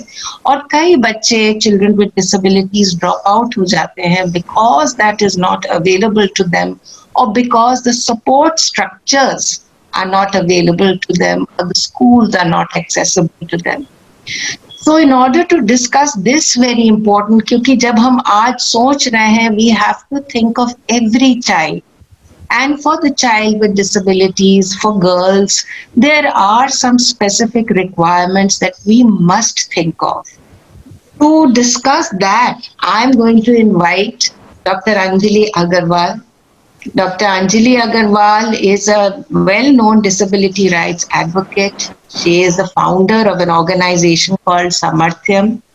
She's a well-known disability activist, and Samarthyam, her organization, has a special status in the UN ECOSOC since 2015. Her work is in disability as well as in the area of gender. She is a member of the NITI CSO Standing Committee, the NITI Aayog CSO Standing Committee. And what I do also know is that she's done many audits of many buildings in our country. She's trained many people to do accessibility audits. And most importantly, she's also written a whole manual on creating accessibility in schools. So, Dr. Anjali Agarwal. Thank you, WaterAid and RT Forum for this opportunity. थोड़ा सा technical glitch था but वो ठीक हो गया है। मैं शुरुआत करना चाहूंगी जो पास्ट में हमने देखा कि जो चैलेंजेस चिल्ड्रन विद डिसेबिलिटीज और गर्ल्स ने फेस किया, specially social discrimination, attitudinal bias and physical barriers, जिसकी वजह से ये हुआ कि वॉश में उनको ज्यादा प्रॉब्लम्स फेस करनी पड़ी। और इमरजेंसीज में ये अब जैसे कि कोविड-19 का जो पैंडेमिक है, इसमें ये चैलेंजेस और ज्यादा मल्टीफोल्ड बढ़ जाएंगे।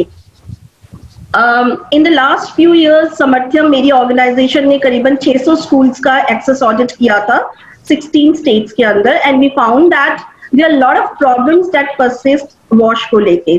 और इसमें एक छोटा सा एग्जांपल मैं देना चाहूंगी, जो अगर मिस्टर रंजन उसको शेयर कर पाए। मैंने एक किया था जो था कि हमने कोरापुट डिस्ट्रिक्ट उड़ीसा में एक ब्लॉक में एक स्कूल का एक्सेस ऑडिट किया, और वो एक कमरे के अंदर करीबन 100 लड़कियां वहां रुकी हुई थी। ये एक नक्सलाइट एरिया है, और ये जो 100 लड़कियां थी इनका स्कूल ड्रॉप आउट थी ये, क्योंकि during 5th and 6th class इनके पेरेंट्स ने इसको स्कूल से छुड़वा दिया था, और वो खुद भी नहीं जाना चाहती थी क्योंकि स्कूल्स एक्सेसिबल नहीं थे। तो यहाँ देखेंगे ये लड़कियां जो हैं, ये जब हमने इनसे बात की तो उन्होंने कहा हम स्कूल जाना चाहते हैं, पढ़ना चाहते हैं, बट वॉश फैसिलिटीज जो है, पानी पीने की जगह और टॉयलेट सेफ होने चाहिए, ऑपरेशंस होने चाहिए उसमें। और इनमें से काफी लड़कियां जो हैं वो फिजिकली डिसेबल्ड भी हैं, तो वो चाह रही थी कि उनको रैम्स की भी सुविधा मिले। तो इस पॉइंट को हाईलाइट करने के बाद मैं ये बताना चाहूंगी कि वॉश सर्विस प्रोवाइडर्स और गवर्नमेंट डिपार्टमेंट्स को हमें ये याद दिलाना होगा दोबारा कि इंक्लूसिव वॉश जो है वो एज, जेंडर और डिसेबिलिटी, इन तीनों चीजों को ध्यान में रखते हुए प्रोवाइड करना चाहिए। और इट इज वेरी इंपॉर्टेंट कि हम लोग ये ध्यान रखें कि implementation of WASH accessibility standards with universal design principles उनको ध्यान में रखते हुए होना चाहिए। तो यूनिवर्सल डिजाइन के जो स्टैंडर्ड्स हैं, मैंने कुछ स्केचेस हैं, मैं एक एक करके दिखाऊंगी। रंजन जी आप एक फर्स्ट वाले से शुरू करें। जी, ये वाला। हाँ जी बिल्कुल। तो इसमें हम देखेंगे कि जो अभी हम सोशल डिस्टेंसिंग मेंटेन करने की बात करें कि टैब्स के बीच में दूरी हो, और ये जो हमने डिजाइन स्टैंडर्ड बनाया, इसमें एक और खासियत है कि ये मल्टीपल लेवल्स पे है। तो इसे मल्टी टैप मल्टी कैप करके बुलाया जाता है, जो इंजीनियर्स की लैंग्वेज में है, और उड़ीसा में ये बहुत अच्छी तरह गवर्नमेंट स्कूल्स में लागू हुआ है। यहाँ पर एक खासियत और है कि अगर कोई छोटा बच्चा है जिसकी हाइट कम हो, वो नीचे वाला नल यूज कर सकता है, अगर कोई बड़ा बच्चा है तो ऊपर वाला यूज कर सकता है। और इसी के साथ साथ यहाँ सोप रखने का एक कभी होल बनाया गया है, तो ये मैंडेटरी है हर बच्चा कि पहले वो सोप हाथ में ले और फिर नल को ऑपरेट करे। नल के डिजाइन में भी चेंजेस लाए जा सकते हैं, जैसे कि हम ये नल का अगर जो हैंडल है जिसे टोटी कहते हैं या इंग्लिश में हम इसको लीवर हैंडल कहते हैं, अगर वो लंबा कर दिया जाए जो कि बहुत आराम से मिल जाता है, उससे एक ये फायदा होता है कि बच्चे जो हाथ से उसको ना टच करें, जिससे कि कोविड का कोरोना इन्फेक्शन का डर ना रहे, तो इसे एल्बो से कोहनी से भी ऑपरेट कर सकते हैं। And there lot of children जिनके हाथों में दिक्कत होती है न्यूरोमोटर फंक्शंस की वजह से, डिसेबिलिटीज की वजह से, उनके लिए भी ये फायदेमंद होता है। दूसरी चीज हमने जो देखी है कि वो है इम्पोर्टेंट कि अगर हम कोरोना के टाइम पे एक सोशल डिस्टेंसिंग मेंटेन करने की बात कर रहे हैं, उस केस में अगर हमारे स्कूल्स के CWS इन टॉयलेट, जिसे कि टॉयलेट विद स्पेशल नीड्स कहा जाता है फॉर चिल्ड्रन विद डिसेबिलिटीज, इसमें अगर रैंप हो और वो स्टीप हो तो बच्चे को किसी से असिस्टेंस लेने की जरूरत पड़ती है। नाउ व्हाट विल हैपन कि अगर असिस्टेंस लेने की जरूरत पड़ रही है तो इन दैट केस उसको अपना व्हीलचेयर किसी से शिफ्ट कराना पड़ेगा, मूव कराना पड़ेगा, and then the social distancing is not maintain. तो here comes the importance of having a gentle ramp, कि हम रैंप को बहुत अच्छी तरह से बनाएं, 1:15 का ग्रेडियंट जिसे हम कहते हैं, और इसमें दोनों तरफ हैंड रेल्स होनी चाहिए, जिससे कि बच्चे जो व्हीलचेयर यूज कर रहे हैं वो रैंप से चढ़ेंगे, जो क्रचेस यूज कर रहे हैं या वॉकर यूज कर रहे हैं या कोई और तरह की रिड्यूस्ड मोबिलिटी है तो वो हैंड रेल के द्वारा चढ़े। इसके लिए मैं बहुत बताना चाहूंगी कि ये बहुत कॉस्टली प्रपोजिशन नहीं है, इसमें ज्यादा पैसा नहीं लगता। स्कूल मेंटेनेंस फंड्स की अभी बात करी है मेरे पहले स्पीकर्स ने, और ये स्कूल मेंटेनेंस फंड से ही, लोकल मटेरियल से ही आराम से ये हैंड रेल्स लगाई जा सकती है, जिसे हम रेलिंग भी कहते हैं हिंदी में।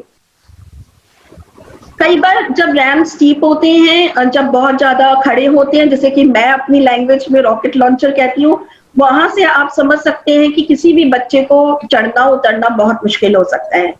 एक और इशू आया है जिसकी वजह से कि हम लोगों ने देखा कि लड़कियां जोड़ी में, मतलब there are 2 girls together who go to the washrooms, और वो टीचर्स भी अलाउ करती हैं। उसका रीजन ये है कि 2 लड़कियां जोड़ी में टॉयलेट जाती हैं, एक दरवाजे नहीं होने की वजह से टॉयलेट के बाहर खड़ी रहती है, एक अंदर जाके टॉयलेट यूज करती है, और जब उस अंदर वाली लड़की का टॉयलेट हो जाता है तो वो बाहर आती है और फिर दोनों लड़कियां वापस आती है। मेरा प्रश्न हमेशा ये रहता है कि कोरोना के टाइम पे क्या ये पॉसिबल है? बिल्कुल नहीं है। पर जो पॉसिबल है वो ये है कि हम दरवाजे तो लगा सकते हैं ना। गर्ल्स के टॉयलेट्स में दरवाजे हमेशा गायब होते हैं, ऐसा क्यों?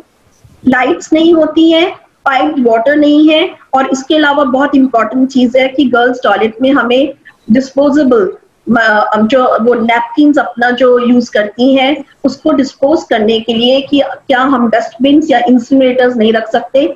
कुछ जो मैंने डायग्राम्स यहाँ पर अभी स्क्रीन पे दिखाए जा रहे हैं उनमें से जो इम्पोर्टेंट ये है कि हमने उसको चाइल्ड फ्रेंडली हाइट के हिसाब से बनाया है। हाँ, अगर हम और नीचे आते जाएं तो जैसे ये व्हीलचेयर में जो बच्ची है व्हीलचेयर यूज करिए, उसके हिसाब से वॉश बेसिन बना है। तो क्या ये वॉश बेसिन दूसरे बच्चे नहीं यूज कर पाएंगे? डेफिनेटली कर पाएंगे। और इसका सबसे बड़ा फायदा है कि ये जो बच्ची है ये एक्सक्लूजन नहीं फील करेगी और इसकी वजह से वो डेफिनेटली रेगुलरली स्कूल आएगी। एक चीज और जो हमने नोटिस की है वो ये होती है कि इंडिपेंडेंट ट्रांसफर। इसके नेक्स्ट वाला इमेज दिखाइए प्लीज। यस, अगर हमारे टॉयलेट्स में ग्रैब बार्स लगे हों, जिसे अगेन हम रेलिंग कहते हैं, तो बच्चे जो व्हीलचेयर यूज करते हैं वो इंडिपेंडेंट ट्रांसफर्स कर सकते हैं, जिसके लिए उनको सहायता की जरूरत नहीं है। एक छोटी ट्रेनिंग की जरूरत है कि जिससे उनको बताया जा सके कि वो किस तरीके से यंग गर्ल्स एंड बॉयज अपने आप इन रेलिंग्स के थ्रू, ग्रैब बार्स के थ्रू पकड़ के ट्रांसफर करें और इनका सही रूप से इस्तेमाल कर पाएं। और इसमें जो जरूरत है वो ये है कि जो स्कूल स्टाफ है, आया है, जो क्लीनिंग स्टाफ है, वो ध्यान रखें कि जब बच्चे ने एक बार यूज कर लिया तो इन ग्रैब बार्स को हम क्लीन कर दें या सैनिटाइज कर दें, जिससे कि आगे किसी को इन्फेक्शन होने के चांसेस ना रहें। एक इम्पॉर्टेंट पॉइंट हमने जो देखा, पानी पीने की व्यवस्था जो होती है बहुत सारे स्कूल्स में, हमने असम में, तमिलनाडु में देखा, यूपी में देखा, कि घड़ों में पिचर्स में they use pitchers to put the water and then उसके ऊपर एक ढक्कन रखा होता है and then there is a glass to use the water. Now what happens is बच्चे क्या करती हैं, पानी जब ग्लास से निकालते हैं तो they put their own hand inside the pitcher into the घड़ा, और उसकी वजह से क्या होता है कि इंफेक्शन के नॉर्मल इंफेक्शन के चांसेस बहुत ज्यादा बढ़ जाते हैं. तो one people in the school can do is कि हम लोग बात करें क्लीन ड्रिंकिंग वाटर, तो फिल्टर्ड वाटर अगर आरओ और एक्वागार्ड्स के थ्रू अगर दिया जाए, and again the taps should have long lever handle कि हम उसे एल्बो से ऑपरेट कर पाए, अगर फीट से नहीं भी कर पाए तो एल्बो से एटलीस्ट कर पाए, तो ये एक बहुत अच्छा यूनिवर्सल डिजाइन का एग्जाम्पल रहेगा. ये जो स्केचेस हैं ये एक जो बुकलेट है, ये नेक्स्ट स्लाइड दिखा दीजिए प्लीज. ये बुकलेट है accessible wash public spaces and schools practitioners manual. ये हमने ministry of social justice and empowerment के साथ पब्लिश कराई है ऑथर सामर्थ्य में, और मैं आरटीई फोरम को ये दोनों पब्लिकेशन, एक ये और एक नेक्स्ट पब्लिकेशन प्लीज दिखाइए. यस, ये publication UNICEF accessible India campaign जो कि सुगम्य भारत अभियान प्राइम मिनिस्टर ऑफिस के थ्रू लॉन्च हुआ 2015 में, और सामर्थ्यम ने हम लोगों ने ये बनाई थी. तो ये दोनों बुकलेट्स का मैं सॉफ्ट कॉपी आरटीई फोरम को भेज दूंगी, और जितने भी लोग यहाँ आज वेबिनार में हैं आप सबको ये मिल जाएगी. मेरा जो सेकंड जो पॉइंट था वो था कि रिकमेंडेशंस क्या होनी चाहिए, क्योंकि हमने जो स्केचेस दिखाए, यूनिवर्सल डिजाइन की प्रैक्टिसेस, प्रिंसिपल्स दिखाए, इनको हम किस तरीके से अपने स्कूल्स में इम्प्लीमेंट करा सकते हैं. तो ये इम्पोर्टेंट है कि हम सबसे पहले ध्यान रखें कि जो हमारी सेंट्रल एचआरडी मिनिस्ट्री है, हमारे जो स्टेट एजुकेशन डिपार्टमेंट्स हैं, और जो स्वच्छ विद्यालय के अंदर पैसा आता है, ये पैसा मैंडेटरी फंड होना चाहिए रेट्रोफिटिंग के लिए, क्योंकि जो स्कूल्स हमारे अभी बने हुए हैं उनमें हमें रेट्रोफिटिंग करानी होगी वॉश फैसिलिटीज के अंदर, जिससे कि हम ये सोशल डिस्टेंसिंग नॉर्म्स और हाइजीन को मेंटेन कर पाए. और general toilets plus accessible toilet जो कि CWSN टॉयलेट है, दोनों में ये रेट्रोफिटिंग की जरूरत है. इसके अलावा जो इम्पोर्टेंट है वो ये है कि हम अक्सर भूल जाते हैं कि हर स्टेट का अपना एक लोकली अवेलेबल मटेरियल होता है जो कि कॉस्ट इफेक्टिव होता है, सस्ता होता है, सुंदर होता है, टिकाऊ होता है. तो for this what we need to use is, जैसे मैं असम की बात कर रही हूँ तो वहां पर बैम्बू यूज किया जा सकता है हैंड रेल्स के लिए, ग्रैब बार्स के लिए. उसी तरह से अगर हम दूसरे क्षेत्रों में जाएं तो कहीं पे आपको MS पाइप्स जो कि लोहे की पाइप्स हैं उनको बेंड करके ये ग्रैब बार्स बनाई जा सकती हैं. एक बहुत इंपॉर्टेंट पॉइंट है कि ऑपरेशन एंड मेंटेनेंस पे हर किसी ने जोर दिया है, तो मैं इसके लिए कहना चाहूंगी कि operation maintenance backed by regular recurring funding, कि हम एक फंड अपना एलोकेट कर दें कि ऑपरेशन और मेंटेनेंस के लिए मिलता रहे. और बहुत जरूरी है कि हमारे बच्चों के टॉयलेट्स लॉक ना रहे. सिर्फ शिक्षक, टीचर्स या स्टाफ वो यूज नहीं करेंगे, बच्चे उनको यूज करेंगे, क्योंकि जब बच्चों को ये कहा जाता है कि नहीं टॉयलेट गंदा हो जाता है, आप गंदा कर दे तो इसलिए लॉक है, आप बाहर जाके स्कूल के बाहर जाके टॉयलेट करो. ओपन डेफिकेशन से सोशल डिस्टेंसिंग नहीं होगी और उससे इंफेक्शन के चांसेस 99.9% ज्यादा बढ़ जाएंगे. तो हमें जरूरत है कि क्लासमेट्स जो बच्चे आपस में हैं और टीचर्स है, स्कूल एडमिनिस्ट्रेशन है, वो इस बात का ध्यान रखें कि ये सपोर्ट सिस्टम जो कि जिसके लिए कोई पैसा नहीं चाहिए, एक विल चाहिए सिर्फ, वो ध्यान में देने की जरूरत है कि हम अवेयरनेस ध्यान रखें और बच्चों के टॉयलेट्स को लॉक ना रखें, पानी की व्यवस्था हो और टॉयलेट्स रेगुलरली क्लीन रहे. अवेयरनेस कैंपेन के ऊपर भी चर्चा हुई है और ये बहुत जरूरी है कि अवेयरनेस कैंपेन इस समय कोविड लॉकडाउन के टाइम और उसके बाद भी स्कूल्स को अच्छी तरह से यूज करने के लिए, इफेक्टिव लर्निंग टीचिंग होने के लिए और क्वालिटी एजुकेशन जो गोल 4 है SDG का, अगर हम उसको करना चाहते हैं अचीव, तो हमारे लिए ये बहुत जरूरी है कि वॉश स्टैंडर्ड्स जो हैं वो विदाउट किसी इनइक्वालिटी के, विदाउट किसी डिस्क्रिमिनेशन के हम बच्चों तक पहुंचा पाए. This is what all I want to say, और मैं फिर क्वेश्चंस लेने में इंटरेस्टेड हूँ. Thank you so much. Thank you so much, Anjali, for being here and pointing out many things. one of the things Anjali ji ne bola that talked about money, and I also heard a comment here saying that how will we get the money to do all these things. I want to point out that as she said कि अगर हम universally design करते हैं चीजों को, if we design for everybody और उसमें हम specific requirements बच्चों की रखते हैं, जैसा कि उन्होंने बहुत अच्छी तरह सारे जो illustrations हैं उनमें हमें दिखाया, it is not very difficult to do. अगर हम बात को किसी चीज को ठीक करने की कोशिश करते हैं तो पैसा ज्यादा लगता है. अगर हम पहले से ही सोच के अपनी बिल्डिंग्स और अपने स्कूल्स को इस तरह बनाते हैं कि वो सबके लिए एक्सेसिबल हो तो पैसा कम लगता है. I also want to point out कि एक कानून है The Rights of Persons with Disabilities Act 2016 का, and it is linked to the RTE Act, और उसमें बहुत स्ट्रांगली एक्सेसिबिलिटी की बात की गई है, टाइमलाइंस दिए गए. But most importantly what Anjali showed us कि we already have, if we look at her 2 books, we already have the standards, we already have the ways to make these changes. We don't need to reinvent the wheel. The knowledge is right here with us. So I hope that we will be able to pick up the 2 manuals that she and her organization have done and use them throughout the country. I would now like to invite Mihir Joshi from, he is the chief convener of the SEEDS organization, and he is going to speak to us about, he has worked a lot in various disaster areas, in particularly in the area of school safety. And I think one of the things that Anjali also pointed out to us was that safety is extremely important. Along with the wash facilities, safety is totally interlinked with infrastructure and all the facilities that we provide, जो हम अपने बच्चों के लिए देते हैं. तो मिहिर जी, आप बहुत various school safety programs as a technical expert आप इन्वॉल्व रहे हैं. Programs for government engineers, architects, construction workers, and various programs that are related to disaster risk reduction in various Asian countries, so not only in India but other countries.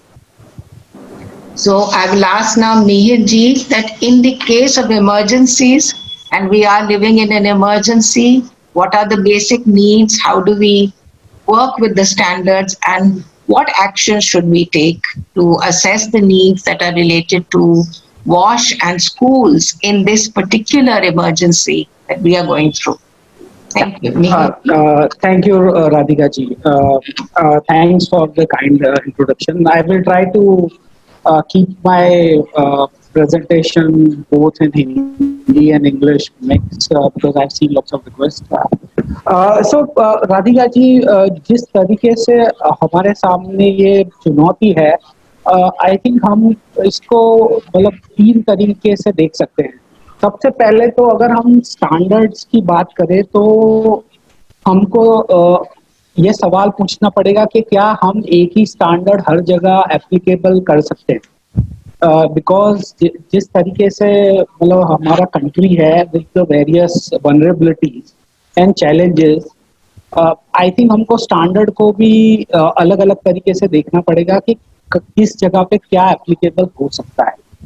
जैसे अरुंधति जी ने अपने presentation में दिखाया कि existing हमारे standards है वही सब स्कूल में अभी मीट नहीं हो पा रहे. तो अगर हम स्टैंडर्ड को चेंज करने की बात कर रहे हैं तो वो बहुत ही बड़ा हमारे सामने एक चैलेंज है कि उसको कैसे हम फुलफिल करें. ये स्टैंडर्ड में भी जो इश्यूज अर्बन एरियाज में आएंगे और जो इश्यूज रूरल एरियाज में आएंगे वो काफी डिफरेंट होंगे. और जैसे कि हम सब जितने भी पार्टिसिपेंट है सब ने अलग अलग जगह पे वॉश में काम किया हुआ है.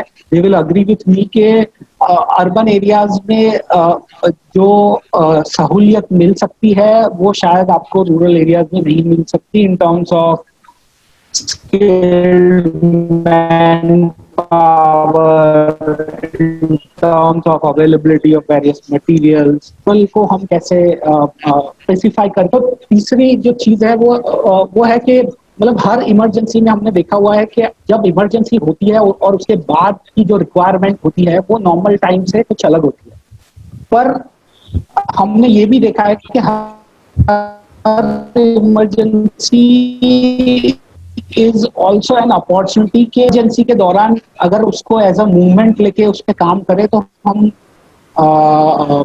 काफी सारे चैलेंजेस को मीट कर सकते हैं। खाली हमारा जो स्ट्रेटजी है और थॉट प्रोसेस है उसको एड्रेस करने के लिए वो हमारा थोड़ा लॉन्ग टर्म होना चाहिए, ना कि खाली वो इमरजेंसी को देखते हुए। जैसे हम एज अ सीड्स हमने sorry so there is some issue with the sound, am I audible clearly? Mehar ji, अगर शायद वीडियो बंद कर लेंगे तो थोड़ा वॉइस ब्रेक हो रही थी, वो ठीक हो जाएगी। हेलो जी जी बेटर? या ओके बेटर। या तो जैसे हमने कोविड के बाद दो बड़ी इमरजेंसी में रिस्पॉन्स किया है। एक तो साइक्लोन अम्फान जहाँ पे वेस्ट बंगाल में कोस्टल एरियाज में काफी डैमेजेस हुए थे जिसकी वजह से, और दूसरा अभी जो ऑनगोइंग फ्लड सिचुएशन है असम और बिहार में। और हमने देखा क्योंकि असम में हर साल फ्लड्स आते रहते हैं, सो हमने जो प्रीवियस ईयर में जो प्रोग्राम किया था हमने देखा कि जो फ्लड लेवल है, अगर आपको कोई भी इंफ्रास्ट्रक्चर बनाना है और जिसमें हमने स्पेसिफिक इंटरवेंशन किया था इन schools and for the drinking water facilities and also shelter, तो हमने देखा कि जो फ्लड लेवल है उससे हमने प्लिंथ लेवल जो है उसका थोड़ा बढ़ा दिया।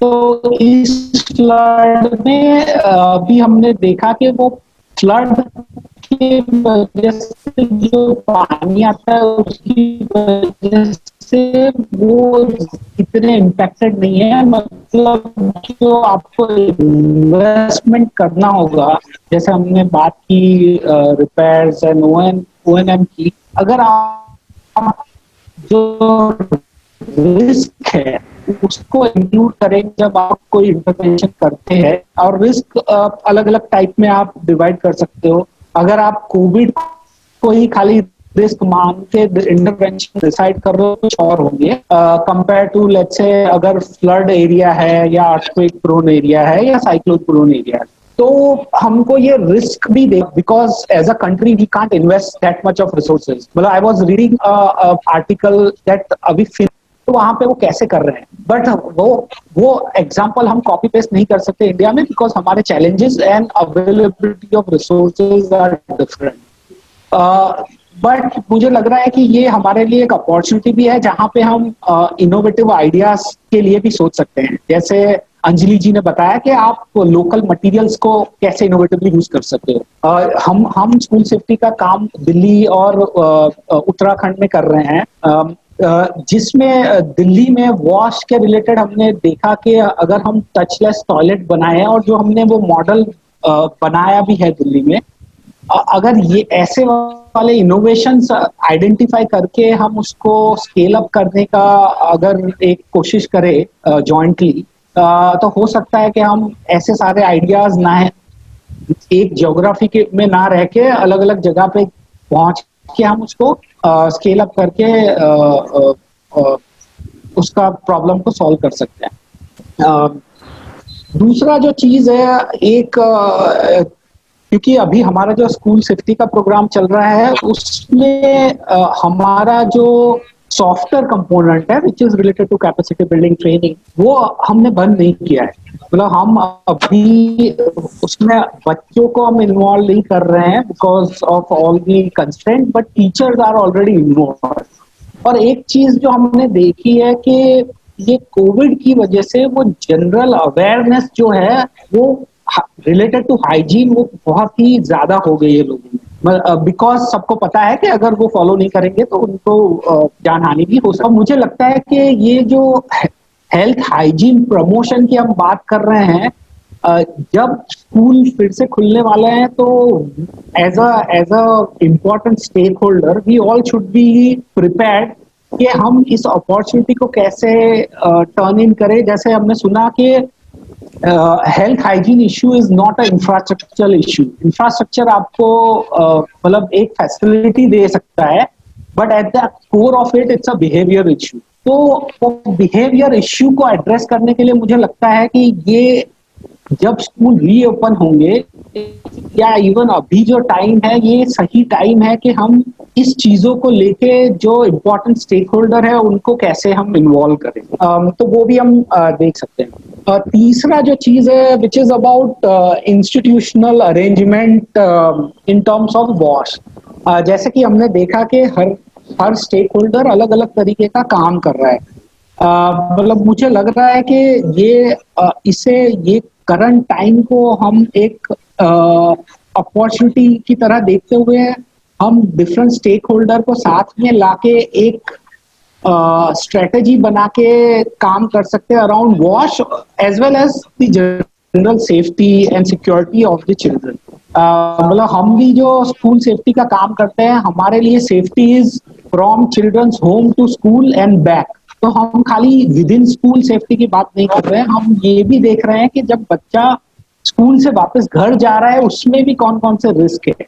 तो हमको शायद हमारे जो सेफ्टी सिक्योरिटी का अंडरस्टैंडिंग है अगर वो थोड़ा हम बड़ा करेंगे तो मुझे लग रहा है कि हम ज्यादा लॉन्ग टर्म सेफ्टी और सिक्योरिटी के बारे में बात कर सकते हैं।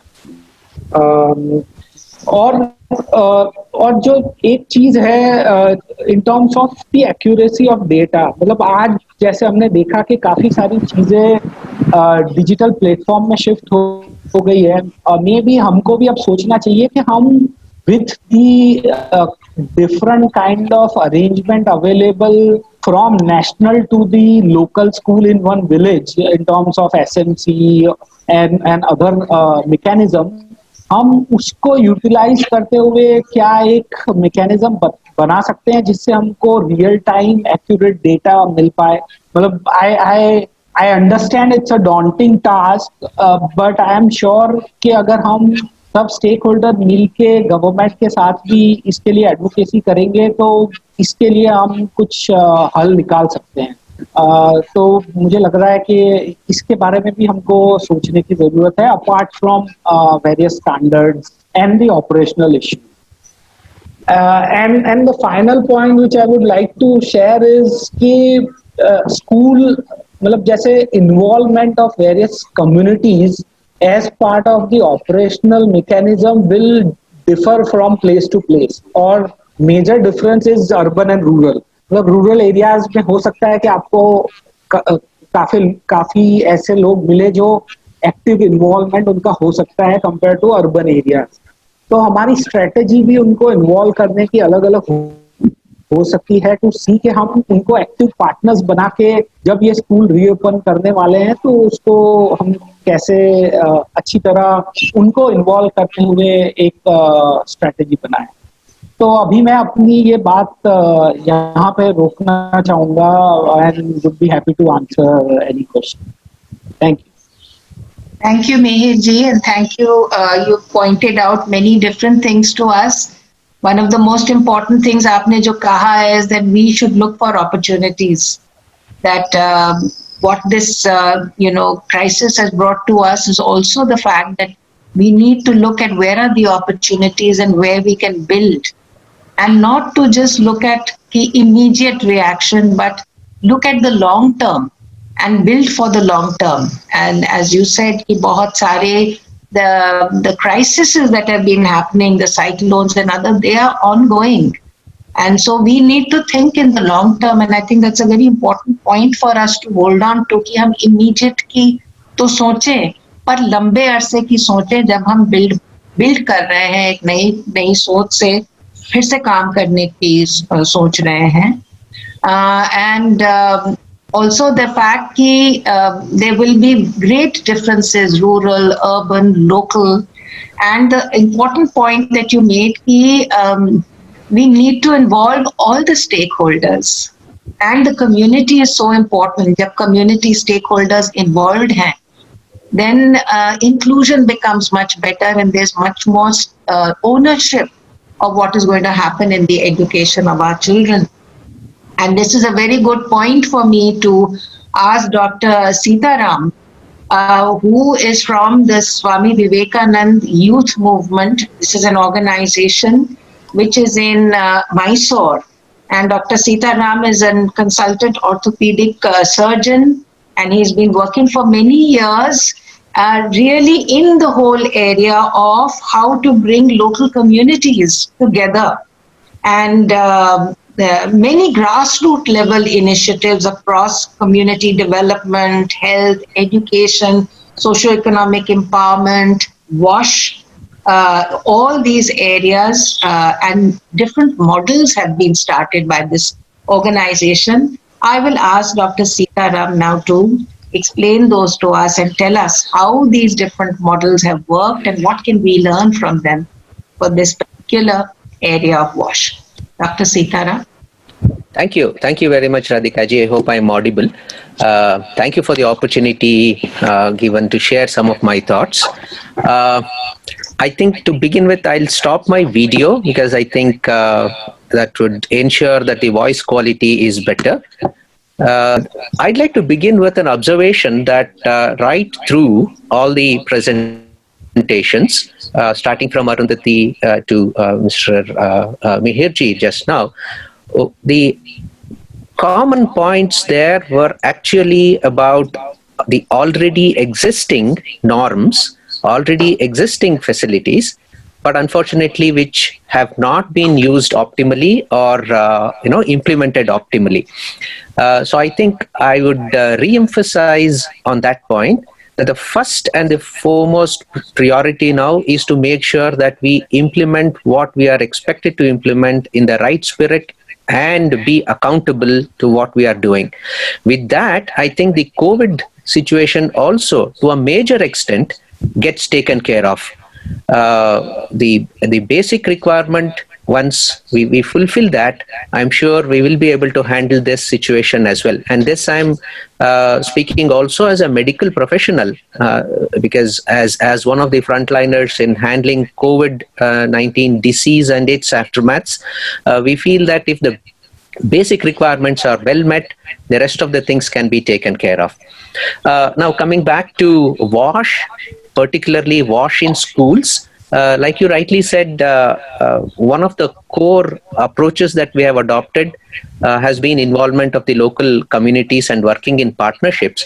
So I'll try to capture some of the key strategies or the foundational thoughts behind what we did, so that can act as something that can be remodeled and adapted elsewhere as well.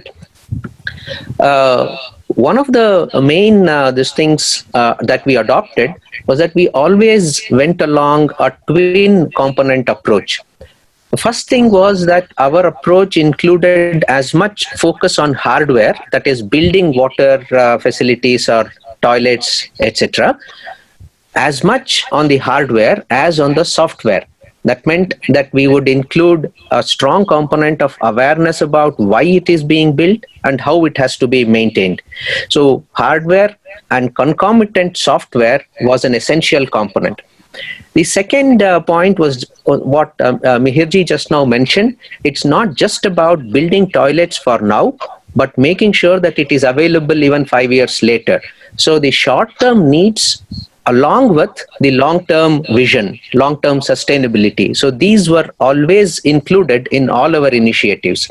And the third and most important point was that the involvement of the community along with the other important stakeholder, the school and the education department.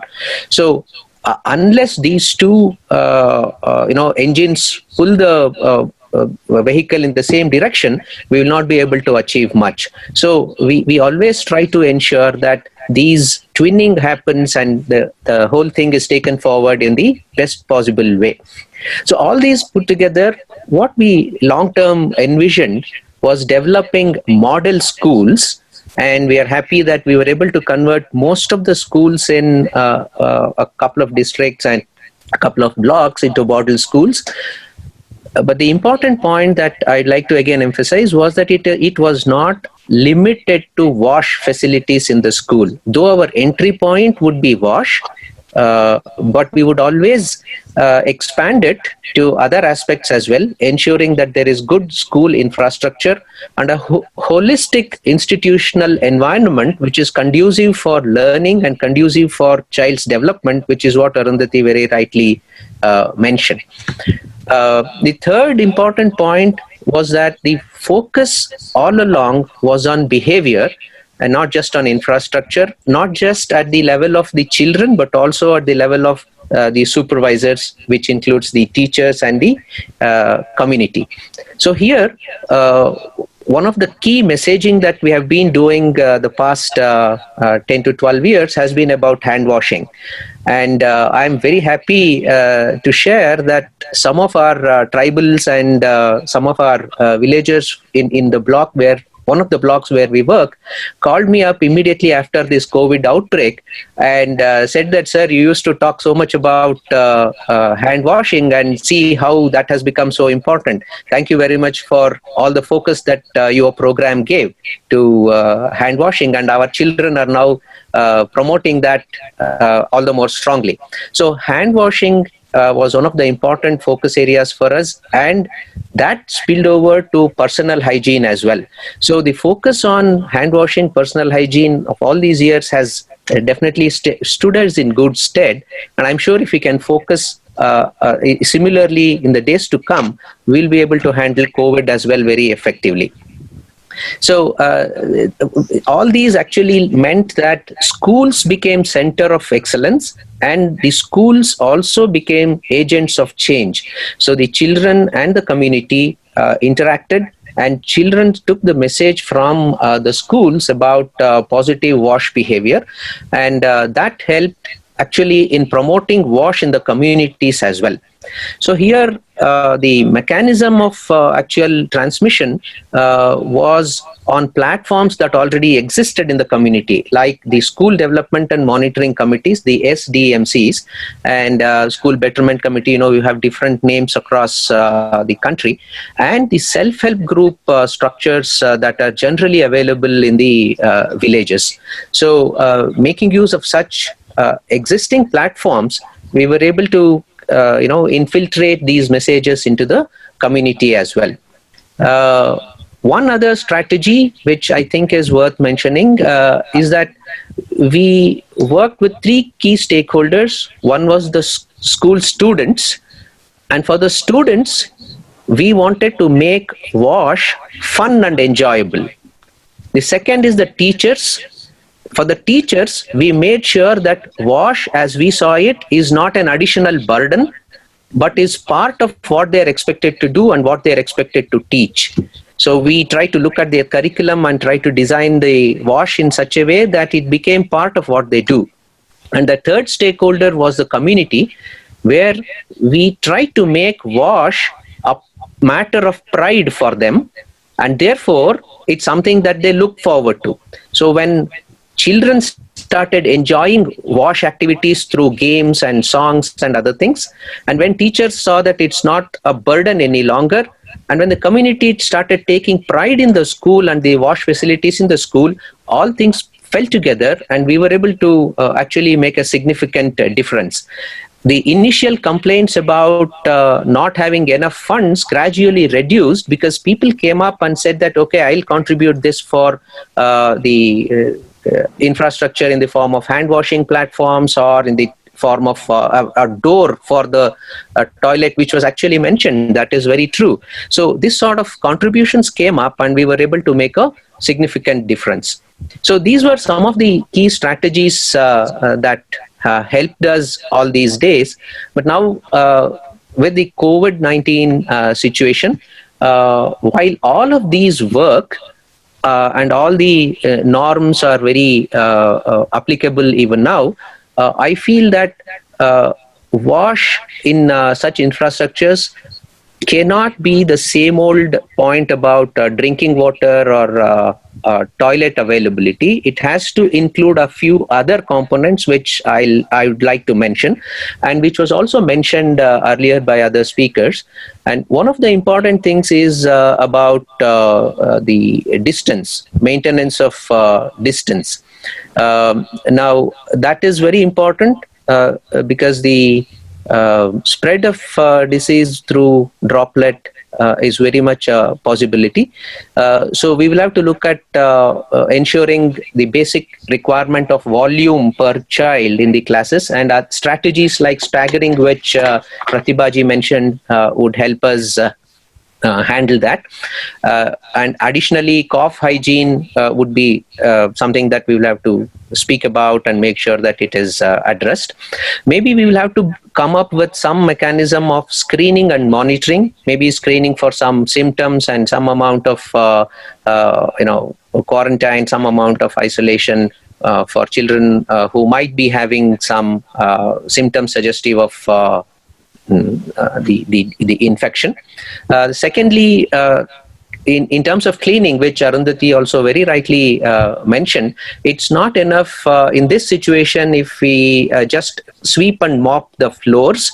We will have to look at surface cleaning in a much broader understanding, and make sure that the surfaces are cleaned up with the appropriate methodologies and appropriate frequency. The second point in cleaning is about fomites, the inanimate objects that can act as disease spreading agents. Stuff like the books, the bags, the dusters, the pens, the rubbers and menders which children use. So we will have to be careful about sharing of such things, and encourage children to be very careful when such things are being shared. The general school environment, general school infrastructure, classroom, the ventilation and lighting, etc. This is an opportunity to bring such things back in focus and build a resilient and robust system, making this as an opportunity, using this as an opportunity so that it lasts longer and becomes sustainable. Mihirji mentioned about a database and keeping it available for reference. This was also mentioned by others. I think this is a good opportunity to actually create that sort of a database of children and add the risk factors like could be disability, it could be pre-existing illnesses, so that we will be able to identify those children at risk and take additional precautions to ensure their safety. I'd like to end with one mention here, that there has been a lot of debate whether to start schools again, reopen schools, or not to reopen schools. One concern has always been about the risk for the children of infection. But medically, we have seen that children are generally more resilient, and they can cope with the infection much better than the elders. So the risk that reopening the schools would pose to the children is perhaps not so great as the risk of the loss of the impact of loss of educational opportunities, and we should also not underestimate the power of children as agents of change in bringing in better, safer behavior from the COVID-19 perspective from their respective parents and the community. So I think when we adopt this sort of a holistic approach, we will be able to ensure the safety and health of children, as well as make sure that they get their due attention to their educational requirements. So I'll end here with this thing that if there are any questions, it would be good to take them up and discuss. Thank you. Thank you very much, Dr. Sitaram. आपने हमें कई चीजें बताई.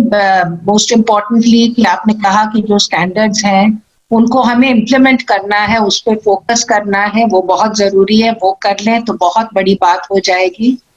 और उसके साथ साथ आपने हमें ये भी बताया, फोकस रहा आपकी टॉक का कि समुदाय कितना जरूरी है, और आपका सारा काम ये रहा है कि समुदाय के साथ जो भी बदलाव करना है, स्कूल में अगर टॉयलेट बनाने हैं, हार्डवेयर के साथ जो भी एक साथ लोगों के साथ हो तो ज्यादा ओनरशिप उनकी होती है और स्कूल एक बदलाव का एजेंट बन जाता है। कहते हैं ना कि एक पूरा गांव लगता है, चाहिए हमें एक बच्चे को बड़ा करने के लिए। Takes a whole village for a child to see that a child grows up.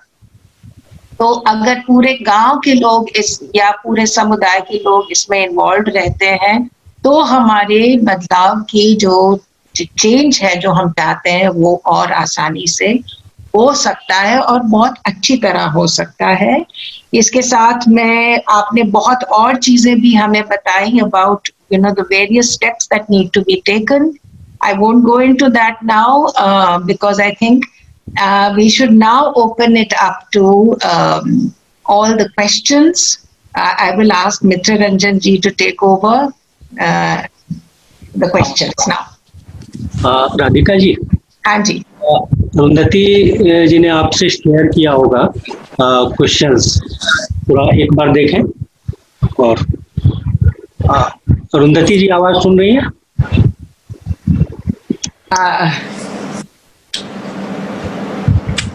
Okay, so Arundhati ji has shared the main questions that are there are availability of water in जहाँ पे जिस हमारे देश में कई ऐसे जगहें हैं जहाँ पे पानी की कमी है, तो कैसे उसका समाधान कैसे होगा, एनजीओ का क्या रोल रहता है, ग्राम पंचायत का क्या रोल रहता है। और आप सबको पता है कि आरटी एक्ट में स्कूल मैनेजमेंट कमेटी है जो कि बहुत पावरफुल कमेटी है, लीगली कॉन्स्टिट्यूटेड कमेटी है जिसमें हमारे पेरेंट्स, स्कूल टीचर्स, इवन बच्चास आते हैं। तो इसको हम कैसे एनर्जाइज करेंगे, ये क्वेश्चंस अभी ये प्रश्न हमारे सामने है। I would request anyone to take it from the speakers. Other questions seem to have been answered, so these are the questions that are there. Thank you so much, Radhika ji, and very many thanks to all our panelists. जिन्होंने very important points रखे हैं हमारे सामने. Just to very quickly just share some thoughts on the role of various stakeholders, and I want to begin with I think the role of SMCs. Now I think SMC का very important role यहाँ हो सकता है. एक जो है कि before schools open क्या हम SMCs के साथ काम कर सकते हैं? Can they one कि वो वेरी क्विकली वो एक रैपिड असेसमेंट कर सकते हैं स्कूल्स में कि स्टेटस ऑफ वॉश क्या है, वो एक रोल प्ले कर सकते हैं टू इंश्योर कि जो बेसिक मिनिमल स्टैंडर्ड्स है, जहाँ पानी है, हैंड वॉशिंग स्टेशन है बच्चों के लिए, ये फिजिकल डिस्टेंसिंग और स्टैगर्ड जो अटेंडेंस है स्कूल में, ये कैसे हो सकता है, and how can they coordinate the actual implementation of this. And खास करके I think they can play a very important role कि जब schools actually खुल जाते हैं, बच्चे जाते हैं, then how can they monitor कि how are these actions actually helping in the school, and are they being followed? क्या challenges है, क्या course corrective measures हम ले सकते हैं? हमने ये देखा है कि during COVID a lot of gram panchayats have been very proactive, taking action to protect their communities. So I think कि gram panchayats के साथ भी they have an important role, especially क्या funds allocate हो सकता है ताकि पानी, hand washing stations, masks और जो cleaning services हमें चाहिए schools में for disinfection, ये कैसे हो सकता है? We know not all gram panchayats will be able to make these investments, but we have seen even in rather poor areas, poor districts, they have played an active role and figured out how to release money. So I think that we can loop them in, and perhaps others, Raman, Pratibha, Dr. Sitaram, you can shed light कि हम इनके साथ कैसे काम कर सकते हैं.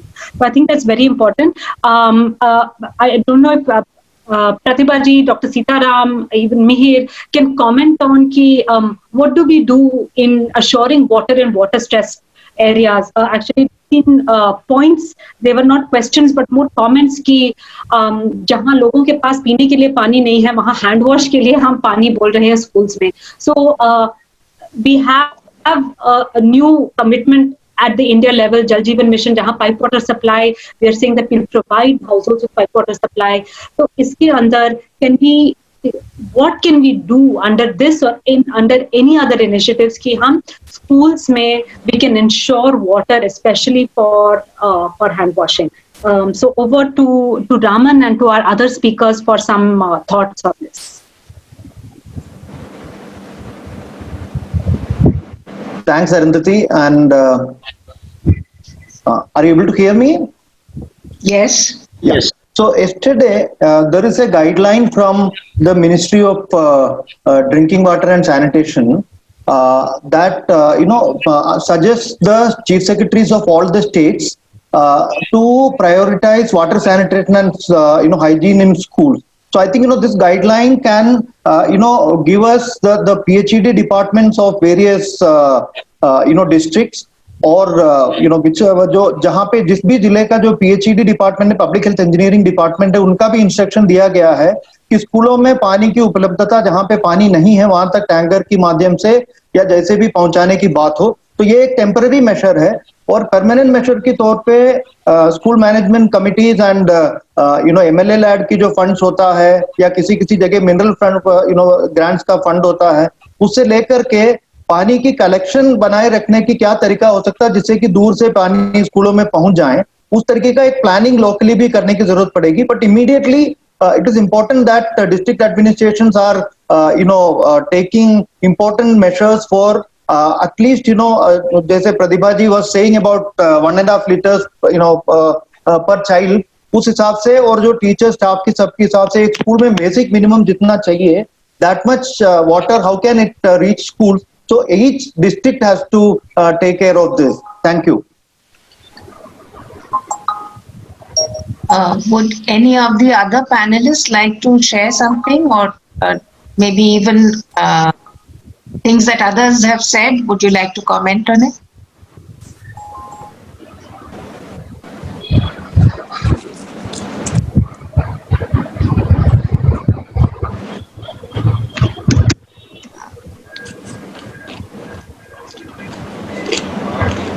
Amrish ji, I think we seem to have come to the end of it. I'm not hearing anybody commenting. Can you hear me, Radhika Di? Yes, of course, Anjali. Yeah, so I want to answer this question on NGO coordination and participation with the schools. So ये एक बहुत ज्वलंत उदाहरण है हमारे NGO का कि जिन्होंने schools के साथ मिलके ये एक यूनिवर्सल डिजाइन की जो मैंने बात की थी उसको इम्प्लीमेंटेशन कराने के लिए. तो जैसे यूजुअली हमने स्कूल्स में देखा है अगर कोई ब्लाइंड बच्चा है, चाइल्ड विद विजुअल इम्पेयरमेंट, तो उसका हाथ पकड़ के उसको स्कूल के पानी वाले एरिया तक या टॉयलेट तक लेके जाते हैं. सोशल डिस्टेंसिंग के टाइम पे ये पॉसिबल नहीं है, तो हम टेक्टाइल क्लूज हेल्प कराते हैं टू ऑल द स्कूल्स कि किस तरीके से उस बच्चे को जो विजुअली इम्पेयर्ड है उसको हम रास्ता दिखा पाए, ओरिएंटेशन करा पाए कि जिससे वो स्वयं independently toilet, washing facilities and पानी पीने की जगह तक पहुंच पाए. Similarly there are other issues like जो हमने अवेयरनेस की बात की, कैंपेन्स की बात की, तो बहुत सारे एनजीओज हमारे अलावा पूरे इंडिया में भी हैं जो डिसेबिलिटी राइट्स एनजीओज हैं जो स्कूल्स के साथ ये काम कर सकते हैं. तो व्हाट इज इम्पोर्टेंट इज कि जो यहाँ पर आज फोरम में लोग हैं और जो पार्टिसिपेंट्स हैं, अगर ये अपने अपने एरिया में एनजीओज को कनेक्ट करें तो एक ये जो दुविधा है इम्प्लीमेंटेशन की, ये बहुत आराम से दूर की जा सकती है. It will not remain a challenge anymore. Thank you. Thank you very much. Yeah. Can I turn Dr. Sitaram? Yeah. One thing, like Ms. Raman very rightly said, the immediate requirement is something that we will have to look at for water, especially in water scarce areas, ensuring that there is enough storage facility added and water kept available for hand washing apart from drinking and sanitation. But at the same time, I think it's high time we also focused on other concepts of integrated water resource management being adopted, particularly the concepts of rainwater harvesting and water recycling. I think when we do this, we will have a much better mid to long term solution as well. And we have seen that schools can actually become models where community change can be triggered. So we have a few schools which are being visited by people from across different states and other places as well, where the children themselves explain and have internalized how such change can be brought about. So it's also important to have the long-term vision. And in terms of NGO participation, there are many ways in which they can help out. And one of the small suggestions or attempts that we have tried to make, which also answers the question of physical distance maintenance and such things, is to look at combining the physical teaching in the school or a in institution plus the online teaching. So what we have tried to initiate is have a cluster of children in one place, which the NGO can initiate with some facilities for connectivity. Connectivity is at the home level is very difficult. So if we can get a few children together, instead of 100 children going to a school, if there can be a cluster where 20 children can be brought together and that can be facilitated and connected to the school, it can be a good combination. It can avoid certain risks of crowding, plus ensure that there is there are good transactions of classes that are held. So some such innovative ideas can certainly come up when NGOs and the community put their heads together. Thank you very much. Would anyone else like to say anything? Radhika ji, can I come in? Yes, of course. Yeah, thanks. So I think based on the question, I think the various stakeholders will play different roles. Even within NGOs, we have to see like who will play an active role on advocacy with the national and state government. I think the NGOs working at the district level should focus more on how to amplify the voices about the standards and the needs. And to ensure that the resources are being allocated at the local level to ensure that we have certain intervention.